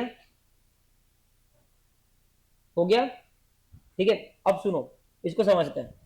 अभी तक अपने कितने कितने वेरिएशन हो गए? 3 वेरिएशन हो गए, सब्सिडरी, एसोसिएट और जॉइंट वेंचर सेम है, जो कि उनका कंसेप्ट भी सेम है, और इंडिविजुअल्स। अभी इंडिविजुअल्स से आगे एक और चीज आती है, सुनो। मुकेश अंबानी का रिलायंस में कंट्रोल या सिग्निफिकेंट इन्फ्लुएंस था, इसके लिए मुकेश अंबानी रिलायंस से रिलेटेड माना गया। ठीक है, चाहे उसका एसआई हो, चाहे उसका कंट्रोल हो, कुछ भी हो, वो रहेगा रिलेटेड। यहाँ कुछ बच्चे जिनका बराबर रिविजन नहीं हुआ, वो एक चीज मिस कर देते हैं कि अगर क्वेश्चन में ऐसा रहा कि मुकेश अंबानी का मान लो 21% स्टेक है, तो वो क्या बोलता है कि सर 21 ही है, 50 के ऊपर नहीं है। ऐसा है क्या? इंडिविजुअल का अगर किसी भी कंपनी में सिग्निफिकेंट इन्फ्लुएंस या फिर कंट्रोल, दोनों में से कुछ भी रहा, तो वो क्या रहेगा? उस कंपनी से रहेगा रिलेटेड, प्लस उस इंडिविजुअल के जो रिलेटिव्स है वो भी उस कंपनी से इनडायरेक्टली हो जाएंगे रिलेटेड। यहां तक तो कोई डाउट नहीं है। अब आया केएमपी, निहाल कोई डाउट है क्या? नहीं। अब आया केएमपी। केएमपी का मतलब था क्या अपने को? ये फाउंडेशन में लॉ में है, लॉ में, हाँ ठीक है ठीक है। की मैनेजरियल पर्सन, की मैनेजरियल पर्सन, इसका मतलब क्या होता है? एक ऐसा व्यक्ति जो पूरी कंपनी को मैनेज कर रहा है ना। अब अगर टाटा की बात करें तो एन चंद्रशेखरन, ये टाटा ग्रुप का सीएमडी है, क्या है? Chairman and managing director, correct है। तो अब ये पर्सन जो है, इसका कंपनी पे इन्फ्लुएंस आ गया ना भाई, कंपनी को चला ही वो रहा ना। अरे यार, उसके पास में कंपनी की कोई स्टेक नहीं भी हो तो भी कंपनी को चला रहा ना वो, मतलब उसका कंट्रोल तो आ ही गया ना। ये एक सिनेरियो है जहां पे आपके पास में स्टेक नहीं भी है, आपके पास में 0% स्टेक है, फिर भी आप उस कंपनी के माने जाओगे रिलेटेड पार्टी। अभी तक हमने क्या देखा कि मिनिमम 20% स्टेक होना चाहिए, तब जाके कुछ ना कुछ रिलेशन आ जाएगा। केएमपी एक ऐसा वाक्य है जिसमें स्टेक नहीं भी है, लेकिन वो कंपनी की उस पोजीशन पे बैठा है, उस शिखर पे बैठा है कि वो कंपनी को बिना स्टेक के कंट्रोल कर। सर कैसे? अरे उसके पास कुछ भी नहीं है, उसको अगर पैनल खरीदना है, ठीक है, उसका कंपनी में कोई स्टेक नहीं है, ठीक है। अभी मान लो मैं सीएमडी, मेरे नीचे प्रेम है, मैंने प्रेम को बोला पैनल खरीदा जाएगा उज्जैन की कंपनी उससे, ये मेरे को क्वेश्चन कर सकता क्या? ये मेरे को क्वेश्चन किया, कल मैं इसको लेटर दे दूंगा चलो बाहर, वो करेगा क्या? उसको मालूम है उसको मेरे से बना के रखनी है ना? बस यही कंट्रोल है। वो उज्जैन वाली पार्टी से उसको कमीशन आ रहा है, काम चल रहा है, ये हर कंपनी में होता है, समझा ना? तो केएमपी ऑफ एन एंटरप्राइज, की managerial person of an enterprise, मतलब अगर कोई भी एंटरप्राइज ले लो, मान लो टाटा, मान लो रिलायंस, वोल्टास, टाइटन, कोई भी कंपनी ली, इनके जो की मैनेजरियल पर्सनल होंगे वो इस कंपनी से माने जाएंगे रिलेटेड पार्टी। समझ में आया क्या? अभी अपन सिर्फ देख रहे रिलेटेड पार्टी कौन होता है, उसके आगे कुछ देखा क्या अपन ने, डिस्क्लोजर वगैरह कुछ देखा क्या? तो मैं उसमें जा नहीं रहा, मैं सिर्फ जा रहा हूं क्योंकि 90% as is about related party. देखो अमित जी है, ये अमित जी जो है वो रिलायंस की क्या है, रिलेटेड पार्टी है। कैसे? क्योंकि अमित जी जो है वो रिलायंस की क्या है, केएमपी की मैनेजरियल पर्सनल। अभी की मैनेजरियल पर्सन होते क्या, ठीक है, मैनेजिंग डायरेक्टर जो सब कुछ मैनेज कर रहा है, होल टाइम डायरेक्टर ये भी मैनेजिंग डायरेक्टर जैसा ही रहता है, बाकी अक्षय सर से पूछ लेना, ठीक है। मैनेजर, ठीक है, ये भी मैनेजिंग डायरेक्टर जैसे ही रहता है, थोड़ा उसके हल्का नीचे रहता है, ठीक है। And any other appointed person, या फिर कोई दूसरा अपॉइंटेड पर्सन जो एक की पोस्ट पे अपॉइंटेड है, ठीक है। KMP are those persons who have the authority and responsible for planning, directing and controlling the activities of the company. ये वैसे पर्सन है जो पूरी कंपनी की एक्टिविटीज को प्लान करते हैं, डायरेक्ट करते हैं, कंट्रोल करते हैं, एग्जीक्यूट करते हैं। इसके लिए ये वो कंपनी में बहुत शक्तिशाली बन जाए। कोई डाउट? ठीक है। एक बहुत प्यारा नोट है, नॉन एग्जीक्यूटिव डायरेक्टर, था क्या आपने फाउंडेशन में? ये था नहीं एग्जीक्यूटिव डायरेक्टर नॉन एग्जीक्यूटिव, क्या बात करें। चैप्टर के नाम क्या कहते कंपनी सेट में?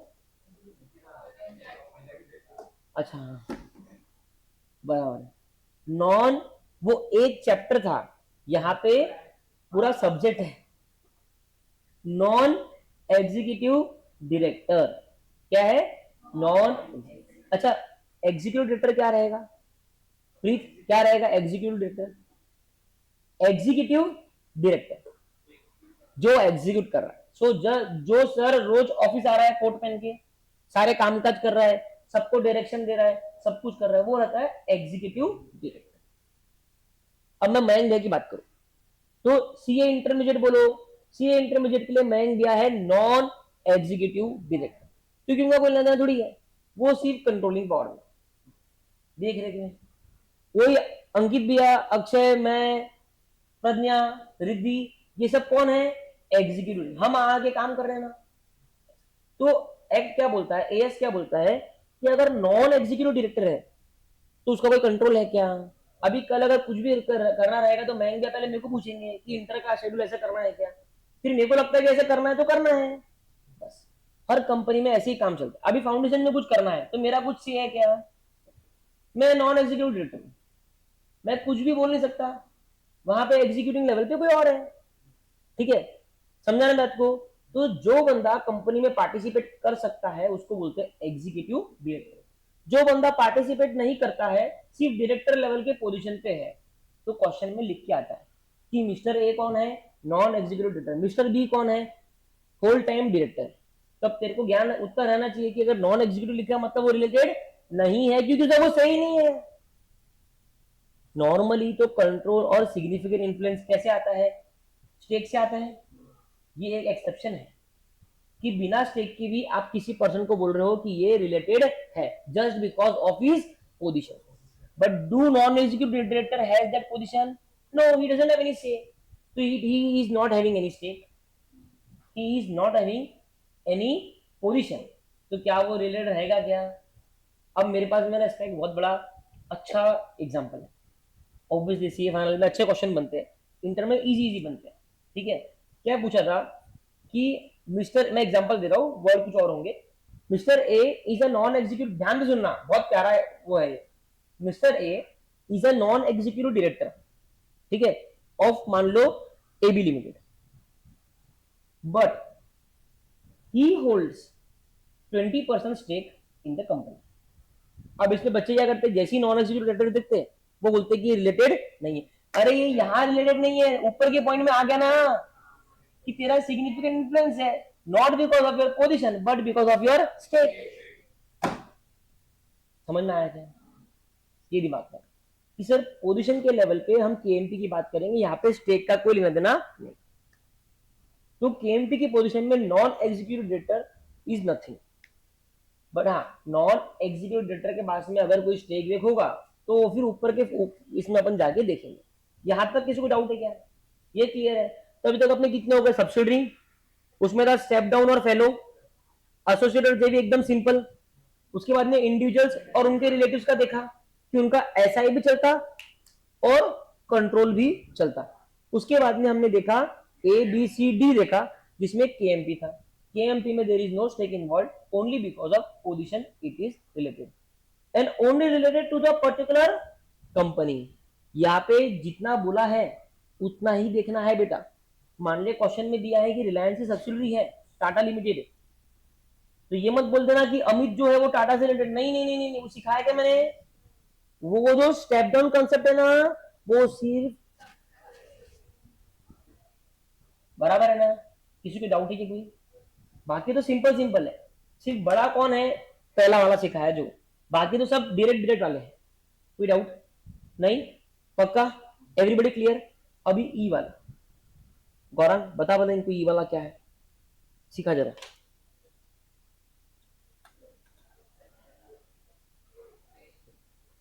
अगर एक पर्सन है तो एक अलग एंटरप्राइज में केएमपी है और दूसरे एंटरप्राइज को भी कंट्रोल करता है, उसके रिलेशन में भी है, और दोनों एंटरप्राइज एक दूसरे रिलेटेड है, ये सेम पर्सन दोनों कंट्रोल करता है. हाँ, तो सुनो यहाँ पे बात क्या है, ये डायग्राम से देखो, ये कितना प्यारा डायग्राम है. देखो एक ही पर्सन है शुभम, वो रिलायंस में क्या है, केएमपी है. तो क्या शुभम और रिलायंस रिलेटेड है क्या? हाँ सर है, क्योंकि शुभम सर केएमपी है वहां पे, मतलब उसका भले ही स्टेक ना हो लेकिन पोजीशन है. ठीक, शुभम का इंफोसिस में कंट्रोल है 70%, भगवान करे, ठीक है, 70% कंट्रोल है इंफोसिस में. यहाँ पे कंट्रोल वर्ड क्यों यूज करा है प्रेम? सिग्निफिकेंट इन्फ्लुएंस क्यों यूज करा हुआ है? हाँ सर, 50% से ऊपर दिया ना इसलिए कंट्रोल यूज करा है.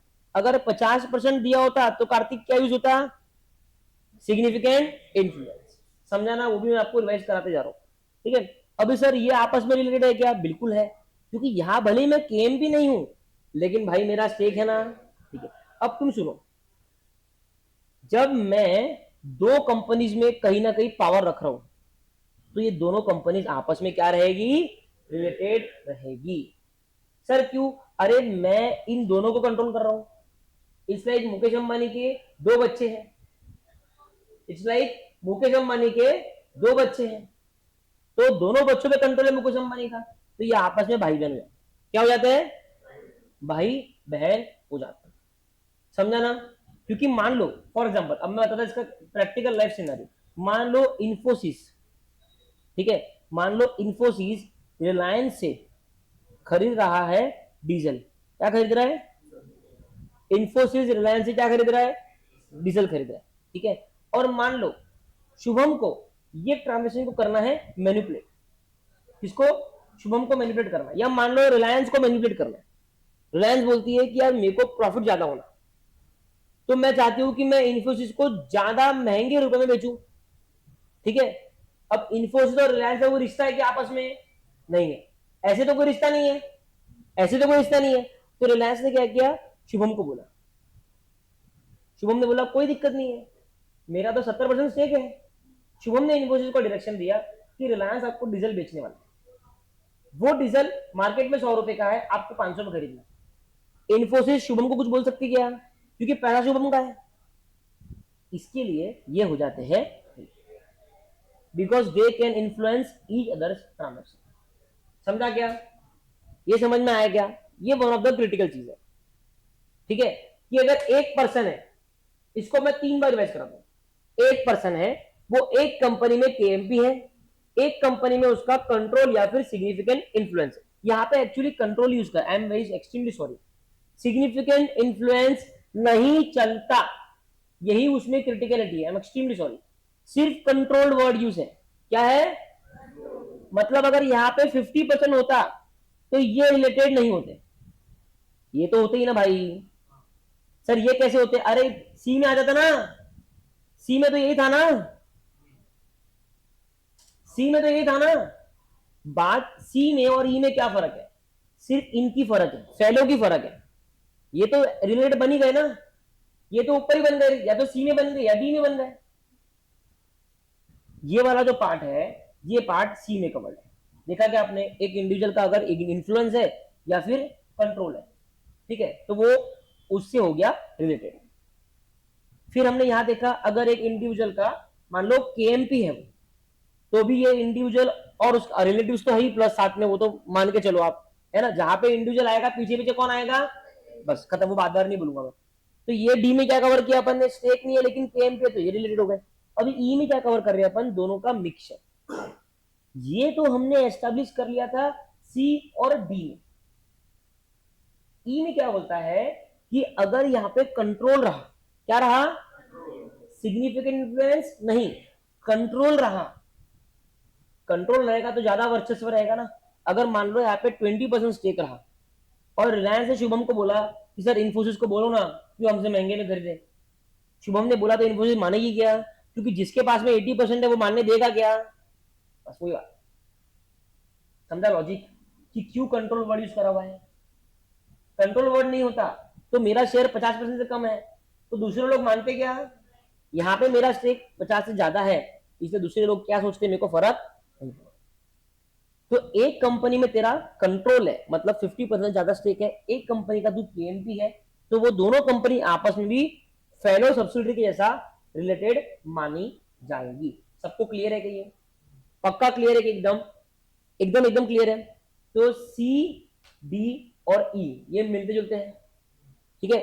फाइनल रिवीजन, सी में हमने देखा कि एक इंडिविजुअल अगर कंट्रोल कर रहा है या फिर सिग्निफिकेंट इन्फ्लुएंस रख रहा है, दोनों ही केस में, ठीक है, वो उस कंपनी से रहेगा रिलेटेड। डी में हमने देखा कि उसके पास में कोई स्टेक नहीं है लेकिन उसके पास में की मैनेजरियल पोजीशन है, तो वो भी उस कंपनी से रहेगा रिलेटेड, लेकिन नॉन एग्जीक्यूटिव डायरेक्टर की मैनेजरियल पोजीशन नहीं मानी जाती, ठीक है। जहां जहां इंडिविजुअल आता है या केएमपी आता है, वहां वहां उनके रिलेटिव पीछे पीछे आएंगे, प्लस का सिंबल। उसके बाद में ई में हमने देखा कि एक इंडिविजुअल एक कंपनी में कर उसका केएमपी का पोजीशन है और एक कंपनी में उसका कंट्रोल है, सिग्निफिकेंट इन्फ्लुएंस नहीं, कंट्रोल है, तो वो दोनों कंपनी आपस में भी फेरो सब्सिडरी के जैसे रिलेटेड मानी जाएगी। उसमें एग्जांपल याद रखना डीजल का। समझा, किसी को डाउट नहीं, पक्का। अब मैं तुमको एक वेरिएशन पूछता हूं, अब अपना ना माइंड अप्लाई करो, ये लर्न नहीं होती चीजें। यहाँ पे माइंड, मैं आपको लॉजिक दिया ना कि सिग्निफिकेंट इन्फ्लुएंस के कारण वो दोनों कंपनी आपस में रिलेटेड नहीं होती। क्यों, क्योंकि सिग्निफिकेंट इन्फ्लुएंस में बाकी लोग भी बोलेंगे लेकिन कंट्रोल में बाकी लोग बोलेंगे क्या। अब तुम मेरे को बताओ, आंसर बताना। देखो ए लिमिटेड है, सॉरी मिस्टर ए है ना, दो कंपनी है ए और बी, ठीक है। इसमें 35% स्टेक है, इसमें 35% स्टेक है। ये कौन से कैटेगरी में फॉल हुआ, सेकेंड। सर बी नहीं, सी में फॉल हुआ ना, ये इंडिविजुअल में फॉल हुआ ना। सी मतलब इंडिविजुअल है ना। इंडिविजुअल की पहली कैटेगरी यही थी कि अगर ए का सिग्निफिकेंट इन्फ्लुएंस है तो ये ए और ए लिमिटेड रहेंगे रिलेटेड, और ए का यहाँ पे सिग्निफिकेंट इन्फ्लुएंस है, तो ये भी रहेंगे रिलेटेड। ठीक है, ये आपस में रहेंगे क्या? नहीं, ये सर आपने सिखाया नहीं, तो नहीं रहेंगे, क्योंकि सिग्निफिकेंट इन्फ्लुएंस है ना। सिग्निफिकेंट इन्फ्लुएंस में ये दोनों आपस में रिलेट नहीं हो सकते, क्योंकि मिस्टर ए सबको कंट्रोल नहीं कर सकता। यस, बाकी लोग चिल्लाएंगे। ठीक,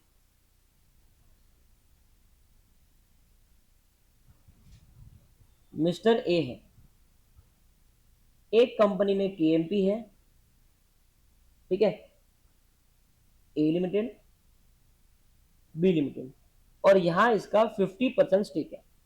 मैं एक एक करके पूछता हूं, मेरे को बताना, ठीक है। पहले बताओ साई शर्मा, मिस्टर ए और ए लिमिटेड ये रिलेटेड है क्या? है, क्योंकि अपन ने ऊपर केएमपी वाला पढ़ा। ठीक है, बरखा, मिस्टर ए और बी लिमिटेड ये रिलेटेड है क्या? हाँ है, क्यों? Significant influence, very good reason, significant. Anushree मेरे को बता, ए लिमिटेड और बी लिमिटेड ये आपस में रिलेटेड है क्या? क्यों? 50% है सर, ये सिग्निफिकेंट इन्फ्लुएंस है, कंट्रोल नहीं है। अगर ये 51% होता तो हम बोलते कि ये दोनों आपस में like a fellow subsidiary related है। कोई डाउट? अच्छा, अब मेरे को बताओ एक और चीज, मान लो भूमि, मिस्टर ए जो है ये ए लिमिटेड में भी केएमपी है और बी लिमिटेड में भी केएमपी है, क्या ए लिमिटेड और बी लिमिटेड आपस में रिलेटेड मानी जाएगी क्या? मैंने नहीं सिखाया, नहीं मानी जाएगी। ठीक है, लॉजिकली लगता है कि मानी जाएगी, मैंने सिखाया क्या अभी तक? मैंने अभी तक क्या सिखाया कि एक में केएमपी है और एक में कंट्रोल है ना। एक में केएमपी होना चाहिए, एक में कंट्रोल होना चाहिए। कंट्रोल नहीं है, सिग्निफिकेंट इन्फ्लुएंस चलता क्या?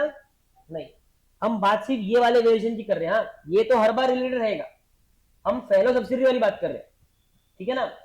तो एक में सिग्निफिकेंट इन्फ्लुएंस चलता क्या? नहीं, कंट्रोल होना जरूरी है। एक में केएमपी है, दूसरे में केएमपी है, चलता क्या? नहीं, कंट्रोल होना जरूरी। किसी भी एक में तेरा कंट्रोल होना जरूरी है। दोनों में केएमपी है तो वो दोनों रिलेटेड, ठीक है, लेकिन वो आपस में रिलेटेड नहीं मानी जाएगी, समझा ना। तो यहाँ पे वेरिएशन सिर्फ इतना कवर्ड है कि एक में केएमपी है और एक में कंट्रोल, तो ये रहेंगे रिलेटेड। एक में केएमपी है और यहाँ पे भी केएमपी है, तो रिलेटेड रहेंगे क्या? नहीं, एज ऑफ नाउ नहीं। ठीक है, एक में केएमपी है और एक में सिग्निफिकेंट इन्फ्लुएंस है, रहेंगे क्या रिलेटेड? नहीं, क्योंकि वर्ड क्या यूज करा हुआ है? समझ में आया? पक्का समझना है। यहाँ पे बच्चों को सिर्फ एक ही डाउट होता है कि सर ये केएमपी है और ये भी केएमपी है, तो ये आपस में रिलेटेड क्यों नहीं? क्योंकि आप इसको भी कंट्रोल कर सकते हो, आप इसको भी कंट्रोल कर सकते हो, तो ये दोनों आपस में कंट्रोल हो गई है। अभी तक आपको मैंने ये नहीं सिखाया, क्योंकि इसमें इंडियस में और एएस में अलग अलग व्यू है। ठीक है, आपके एएस में अभी तक आपको मैंने नहीं सिखाया। इसका एएस में लॉजिक सिंपल है कि भले ही दोनों में तो केएमपी है, लेकिन जिनका स्टेक है वो क्या सोए है क्या? तू उसको बोल देगा 100 रुपए का डीजल 500 में खरीद लो, जिसका एक्चुअली पैसा लगा है, स्किन इन द गेम, वो चुपचाप बैठ के देखता रहेगा क्या? जस्ट बिकॉज ये बंदा यहाँ पे केएमपी है, समझ रहे क्या लॉजिक? जस्ट बिकॉज तू यहाँ पे केएमपी है और तेरी कंपनी को फायदा होना, इसके लिए तू यहाँ पे केएमपी और तूने इसको बोला कि तू 500 में खरीद ले, तो जो एक्चुअली ओनर्स है इन्फोसिस के वो चुप बैठेंगे क्या? वो पहले तेरे को केएमपी की पोजीशन से हटा देंगे, समझा? ये कारण है कि एएस में वो बोलता है कि एक में अगर केएमपी है तो दूसरे में क्या होना चाहिए? कंट्रोल। लेकिन इंडियस जो है फाइनल में वो थोड़ा यहाँ पे अलग व्यू लेता है, वो आप फाइनल में देखा, ठीक है। कोई डाउट है किसी को? मेरे को तो एएस का व्यू पड़ता है, एएस का व्यू एकदम लॉजिकल है। बहुत जगह पे एएस लॉजिकल है, इंडियस इलॉजिकल है, बहुत सारे एएस, बहुत सारे स्टैंडर्ड्स में, ठीक है। ये समझ में आ गया? तो अभी तक एक बार क्विक रिवीजन कर, सब लोग मेरी तरफ देखो फटाफट, ठीक है, देन अपन आगे बढ़ेंगे, क्योंकि अभी चैप्टर का क्रक्स वाला पार्ट होने में आया, ठीक है। एक बार रिवीजन बनता है, ठीक है। सर हमने क्या पढ़ा? सबसे पहले अपन ने ए और बी ये दो कैटेगरी पढ़े जो सिर्फ कंपनीज के, ठीक है। ए हमने पढ़ा सब्सिडरी के बारे में। सब्सिडरी में सर स्टेप डाउन सब्सिडरीज आपस में रिलेटेड है, ठीक है, पेरेंट तक माने जाएगी रिलेटेड, फेलो सब्सिडरीज भी आपस में रिलेटेड माने जाएंगे। इसमें हम लोग देखेंगे फैमिली ट्री, ठीक है। कोई भी अगर एग्जाम में क्वेश्चन आया, each subsidiary is related to everybody, ठीक है, प्रोवाइडेड कि क्वेश्चन में एसोसिएट नहीं है। उसके बाद में हम लोग कैटेगरी बी पे आए। कैटेगरी बी क्या की थी? एसोसिएट और ज्वाइंट वेंचर की। एसोसिएट का मतलब कंट्रोल नहीं है लेकिन सिग्निफिकेंट इन्फ्लुएंस है। तो अगर किसी कंपनी का किसी कंपनी में सिग्निफिकेंट इन्फ्लुएंस है तो वो बन जाती है एसोसिएट, और वो आपस में रहेंगे रिलेटेड। दो कंपनी मिलकर अगर जेवी बनाते हैं तो वो कंपनी जेवी से रहेंगे रिलेटेड, लेकिन वो आपस में रिलेटेड नहीं रहेंगे। इसमें मैंने आईओसीएल बीपीसीएल का आपको एग्जांपल लिखवाया था, ठीक है।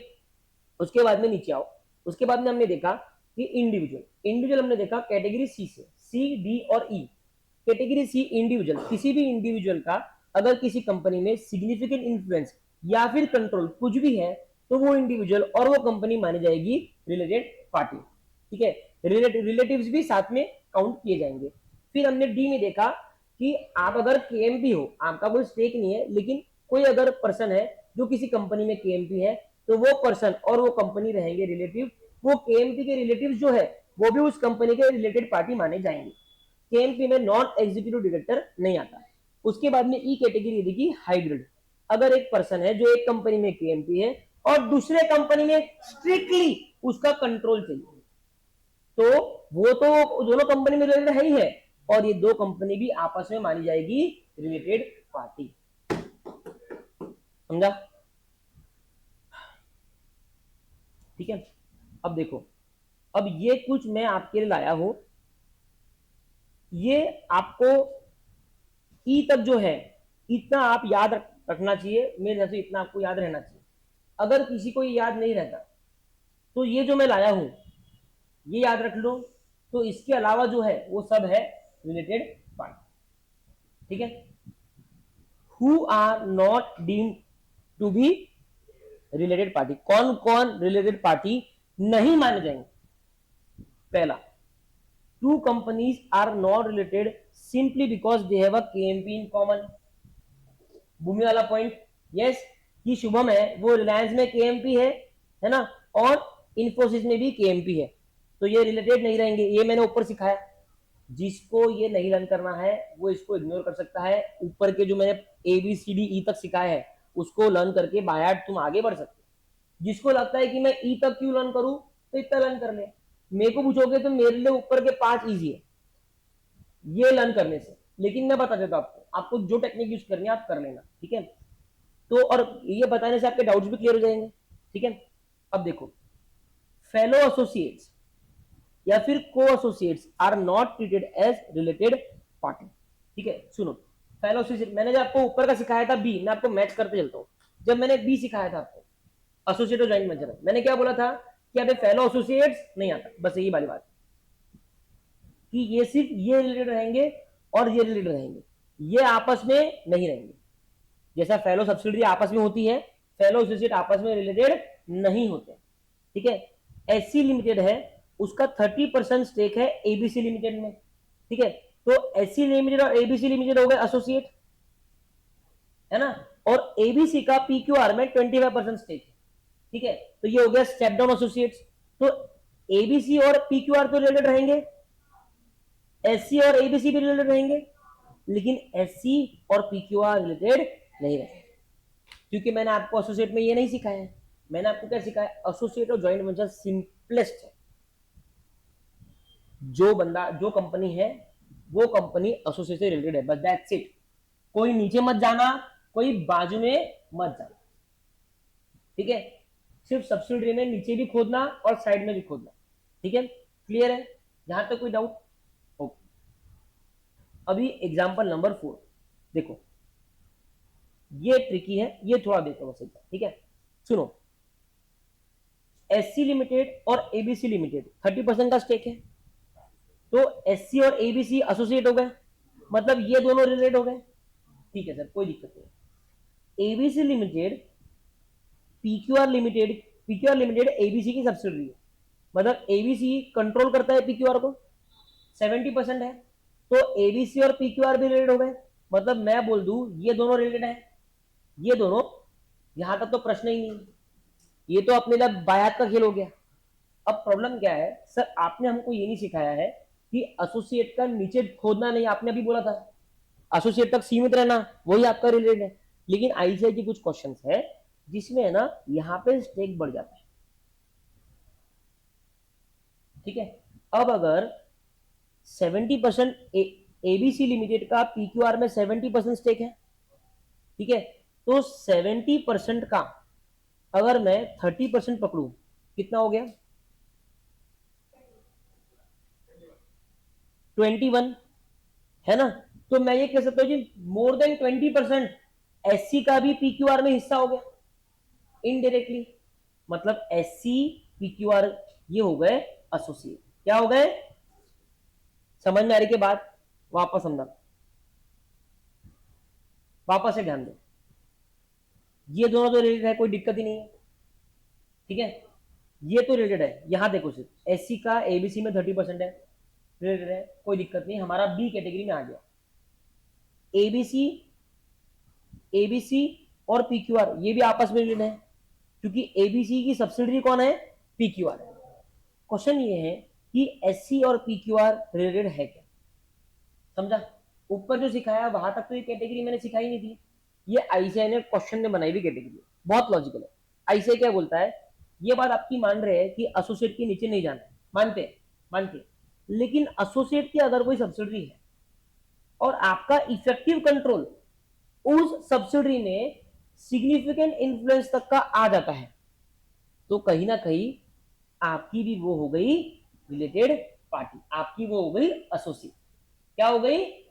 अब देखो एबीसी का 70% स्टेक था पीक्यूआर में, ठीक है, और एससी का 30% एबीसी में है, मतलब ये 70% का 30% हिस्सा एससी का है।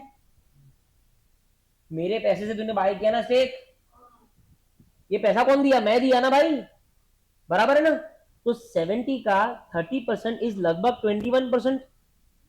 मतलब मैं बोल सकता हूं कि सर एससी का इनडायरेक्टली एबीसी के थ्रू पीक्यूआर में 21% इंफ्लुएंस है। इसका मतलब ये डीम्ड आ गया बी कैटेगरी में। समझ में आई बात सबको? मैं आपको 30 सेकेंड, 1 मिनट देता हूं, सीधा डायग्राम देख के खुद को 10 बार सेटिस्फाई कर लो।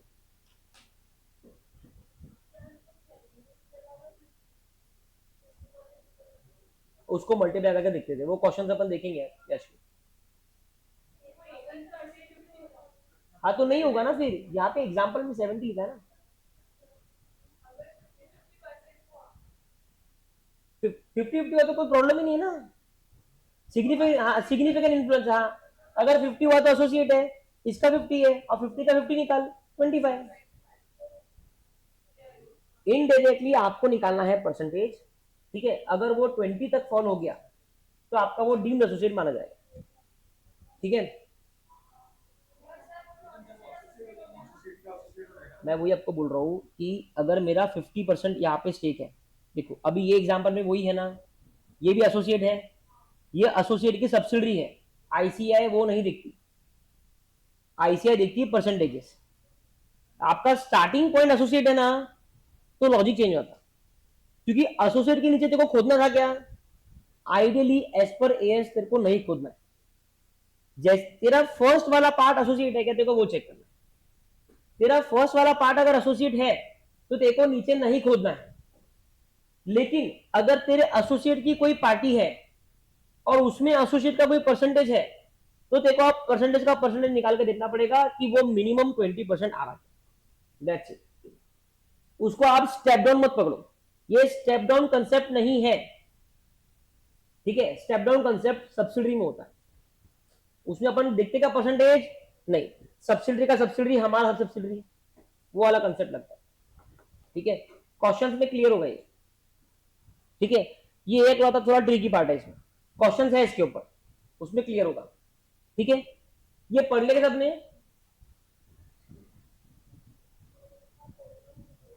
हाँ हाँ, इसका फोटो ले लो।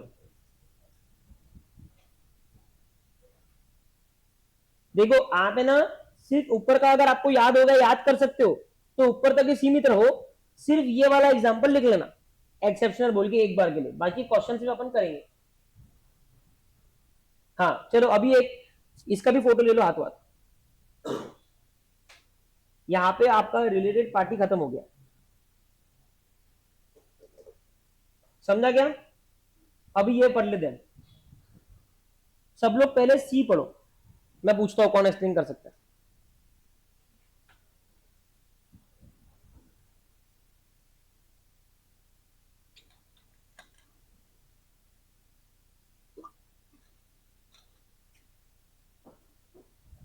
समझा क्या?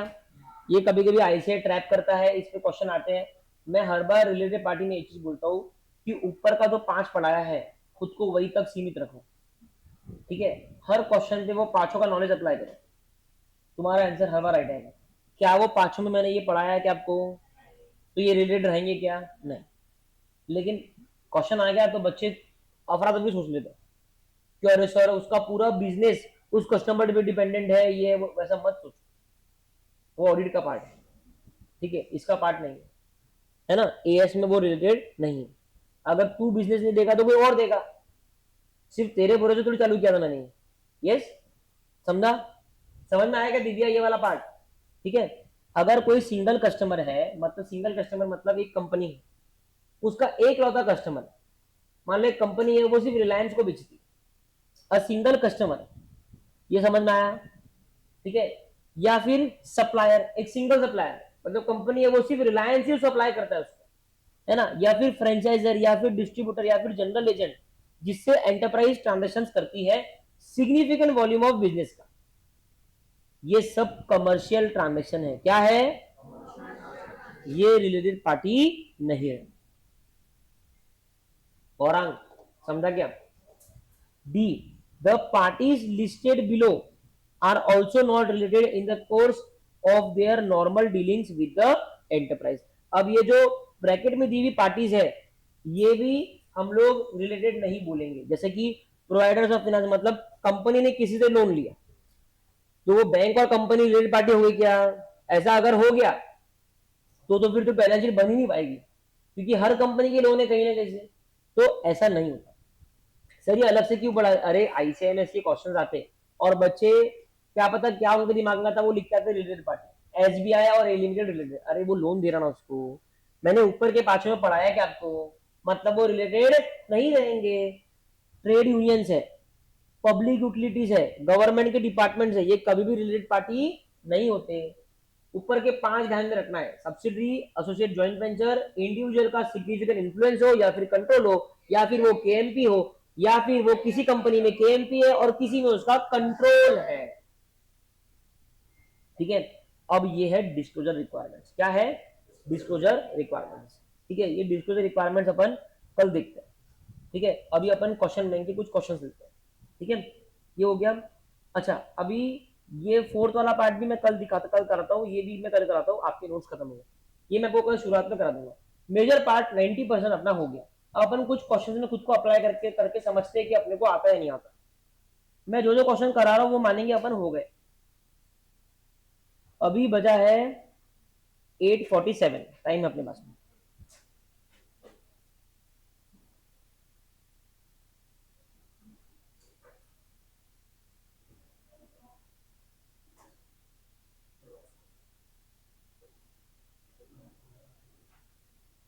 चलो एएस आ जाते हैं। गौरांग पेज नंबर क्या है?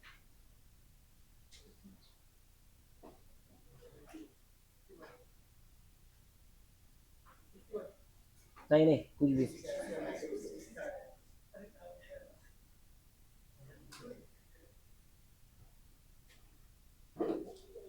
चलो एक एक करके ना अपन इसको सॉल्व करते हैं,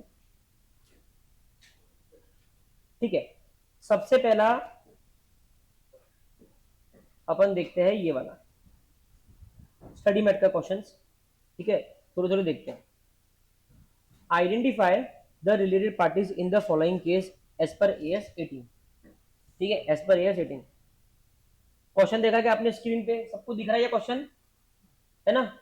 चलो जो पहले हाथ उठाएगा वो आंसर देगा, ठीक है। पहले ए लिमिटेड का बोल। रिलेटेड है, क्यों? रीजन के साथ में बोलना है, कंट्रोल है, ठीक है। बी लिमिटेड का, हाँ नमित, कंट्रोल है इसलिए रिलेटेड है। जेड लिमिटेड का, अनुश्री, सिग्निफिकेंट इन्फ्लुएंस है इसलिए कंट्रोल है, ठीक है। अभी क्वेश्चन क्या है, identify the related parties in the following cases. मतलब क्वेश्चन क्या पूछ रहा है, किसी एक को लेके नहीं पूछ रहा है, क्वेश्चन पूछ रहा है कि कौन कौन किस किस का रिलेटेड माना जाएगा।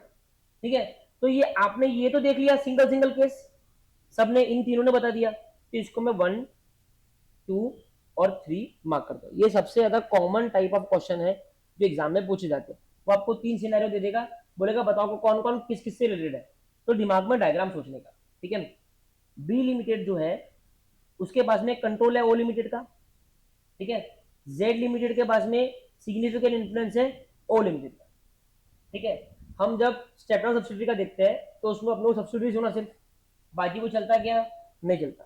ए लिमिटेड का बी लिमिटेड में 51% स्टेक है। तो अगर मैं बताऊं तो ए लिमिटेड का किस में है, बी लिमिटेड का, बी लिमिटेड किस में है, ओ लिमिटेड में। यहाँ पे 51% है, यहाँ पे 51%। क्या मैं कहूँ ये स्टेप डाउन सब्सिडी है? बिल्कुल है सर। ये डायग्राम अगर नहीं बनाओगे तो आंसर आप नहीं सॉल्व कर पाओगे। ठीक है ना? तो आप फटाफट लिख लो अपने रजिस्टर में क्वेश्चन नंबर 1। अगर आप उसी रजिस्टर में क्वेश्चन लिखते हो तो कम से कम 1.5 पेज की जगह छोड़ देना।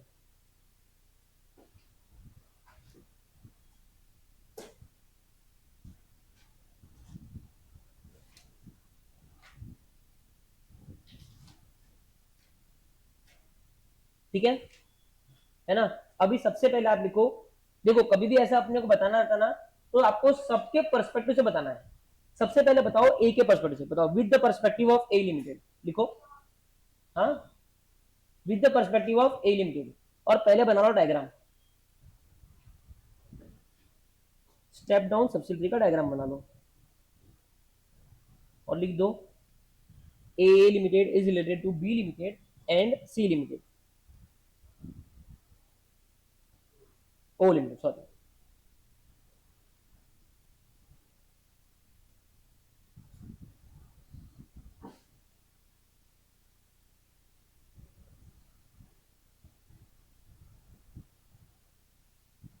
बराबर है ना? देखो अपन एकदम अच्छे से सॉल्व करेंगे। ये हो गया तुम्हारा ए लिमिटेड के पर्सपेक्टिव, सब लोग क्लियर है, अपने डायग्राम बनाए हुए हैं। अभी डायग्राम से अपन खेलेंगे। ठीक है, तो मैंने ए का बता दिया सबको, ए खत्म है। अब सेकंड पर्सपेक्टिव किसका आएगा, बी का, लिख दो with perspective of B limited.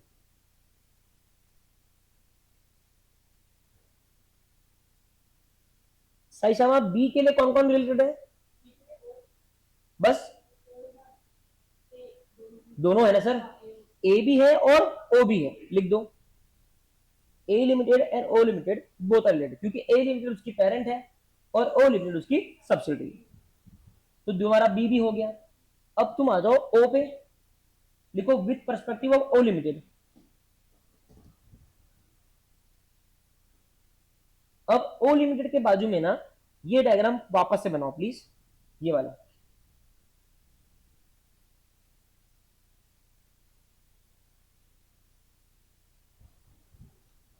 क्यों बनवाया? क्योंकि Z जो है ना वो O में होल्ड करता है 49%।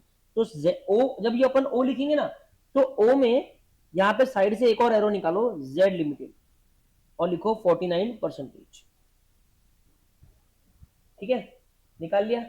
अब देखो O रिलेटेड है, O देखो A को भी रिलेटेड है। क्यों? क्योंकि A केस में तुमने O लिख दिया ना भाई, तो अगर A केस में तुमने O लिखा तो ऑब्वियसली ये भी सिर्फ एक तरफ बदलता का रिलेशन चार थोड़ी है। ठीक है, ए ओ ए बी मतलब बी भी एक और ओ भी एक हो। ठीक है, तो ओ के लिए ये तो है प्लस जेड का सिग्निफिकेंट इन्फ्लुएंस ओ में है। ठीक है, तो ओ के लिए जेड भी लिमिटेड, जेड लिमिटेड भी रिलेटिव, मतलब ओ के लिए सब है, लिख दो लिख दो। ओ के लिए ए भी है, बी भी है और जेड भी है। समझ में आया क्या तुमको ओ का भूमि? सर ए और बी में तो अपन ऑलरेडी लिख चुके थे। जेड का क्यों लिखा? क्योंकि जेड का 49%, जेड ने 49% ले रखा है ओ में, मतलब जेड का सिग्निफिकेंट इन्फ्लुएंस ओ में है। अगर जेड की रिपोर्टिंग करेंगे तो जेड का रिलेटिव रहेगा ओ, तो ओ का रिलेटिव भी जेड हुआ ना भाई। ठीक है, अब आखिरी लिखो विद पर्सपेक्टिव ऑफ जेड। अब जेड के लिए सिर्फ ओ लिमिटेड रहेगा, जेड के लिए सिर्फ ओ लिमिटेड रहेगा। है ना। अब एक मैं यहाँ पे क्लैरिटी देता हूं, जेड का ओ के अलावा किसी में रिश्ता है क्या? तो जेड के लिए कैटेगरी बी आ जाएगी, एसोसिएट वाली। इसमें अपना ओवर दिमाग मत लगाना इंडिया के बाहर का कि सर इनका परसेंटेज गिनते हैं, नहीं, वो सिर्फ कब रहता है जब स्टार्टिंग पॉइंट इज एसोसिएट। यहां पे स्टार्टिंग पॉइंट क्या है? सब्सिडी, मत गिनना, ठीक है, क्लियर है ना? यहां तक किसको डाउट है ये क्वेश्चन में? ठीक है, हम परसेंटेज कभी गिनते नहीं, अगर परसेंटेज गिनने बैठे तो ऊपर की सब कैटेगरी खत्म हो जाएगी, ठीक है। हम परसेंटेज कब गिनेंगे? जब एसोसिएट पिक्चर में आएगा स्टार्टिंग में, ठीक है। यहां पे ए का स्टार्टिंग क्या थी? सब्सिडरी थी, फिर बी की भी सब्सिडरी थी, समझा? ठीक है, और दूसरी एक और चीज बोलता हूं मैं, यहां पे ओ जेड को कंट्रोल कर रहा था कि जेड ओ को कर रहा था? तो परसेंटेज गिन के भी कुछ होगा क्या? क्योंकि तुम जेड को कंट्रोल नहीं कर पाओगे, ठीक है। समझ में आया एक गणित पूरा?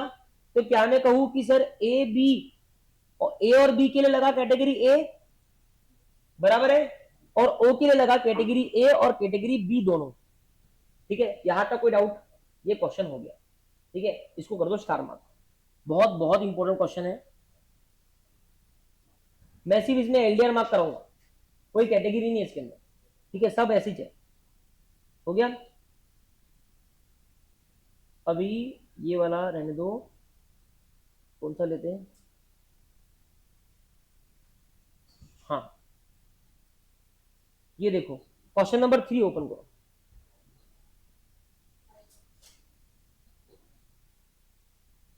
पढ़ो क्वेश्चन और दिमाग में आंसर बनाओ जल्दी से, डिपेंडेंट मत रहो।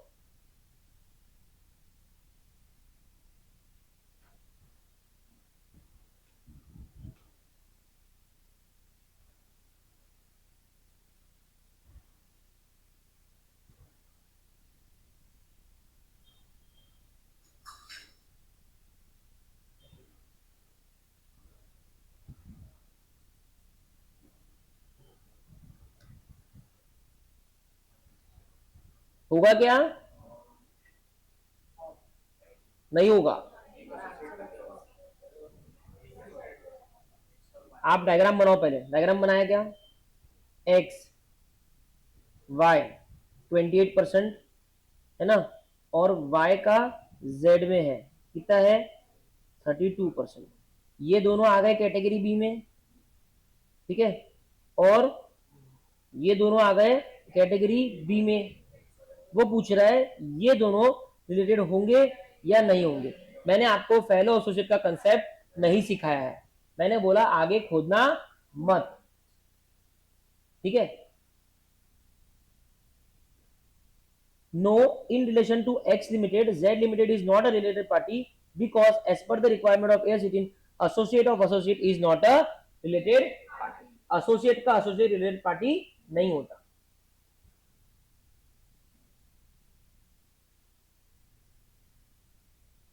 समझा? ये हो गया। अब सुनो, ये मस्त है, ये वाला पढ़ो, क्वेश्चन नंबर 4 पढ़ो, जबरदस्त है ये, पढ़ो ना अपने क्वेश्चन में।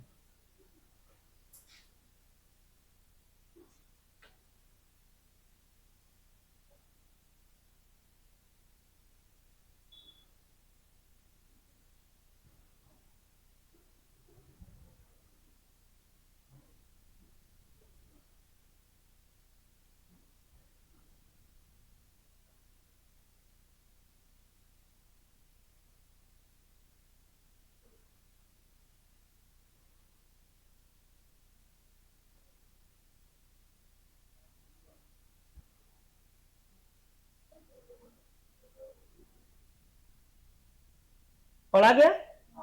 सब आपस में एक दूसरे रिलेटेड है क्योंकि कोई एसोसिएट ही नहीं है, सब सब्सिडरीज है। ये बेस्ट क्वेश्चन है, ऐसा क्वेश्चन एग्जाम में भी आएगा, ठीक है। तो इसको स्टार मार्क करने का कोई वो नहीं है वैसे तो, चलो एक कर दो, एक ये वाला ही कर दो, ठीक है।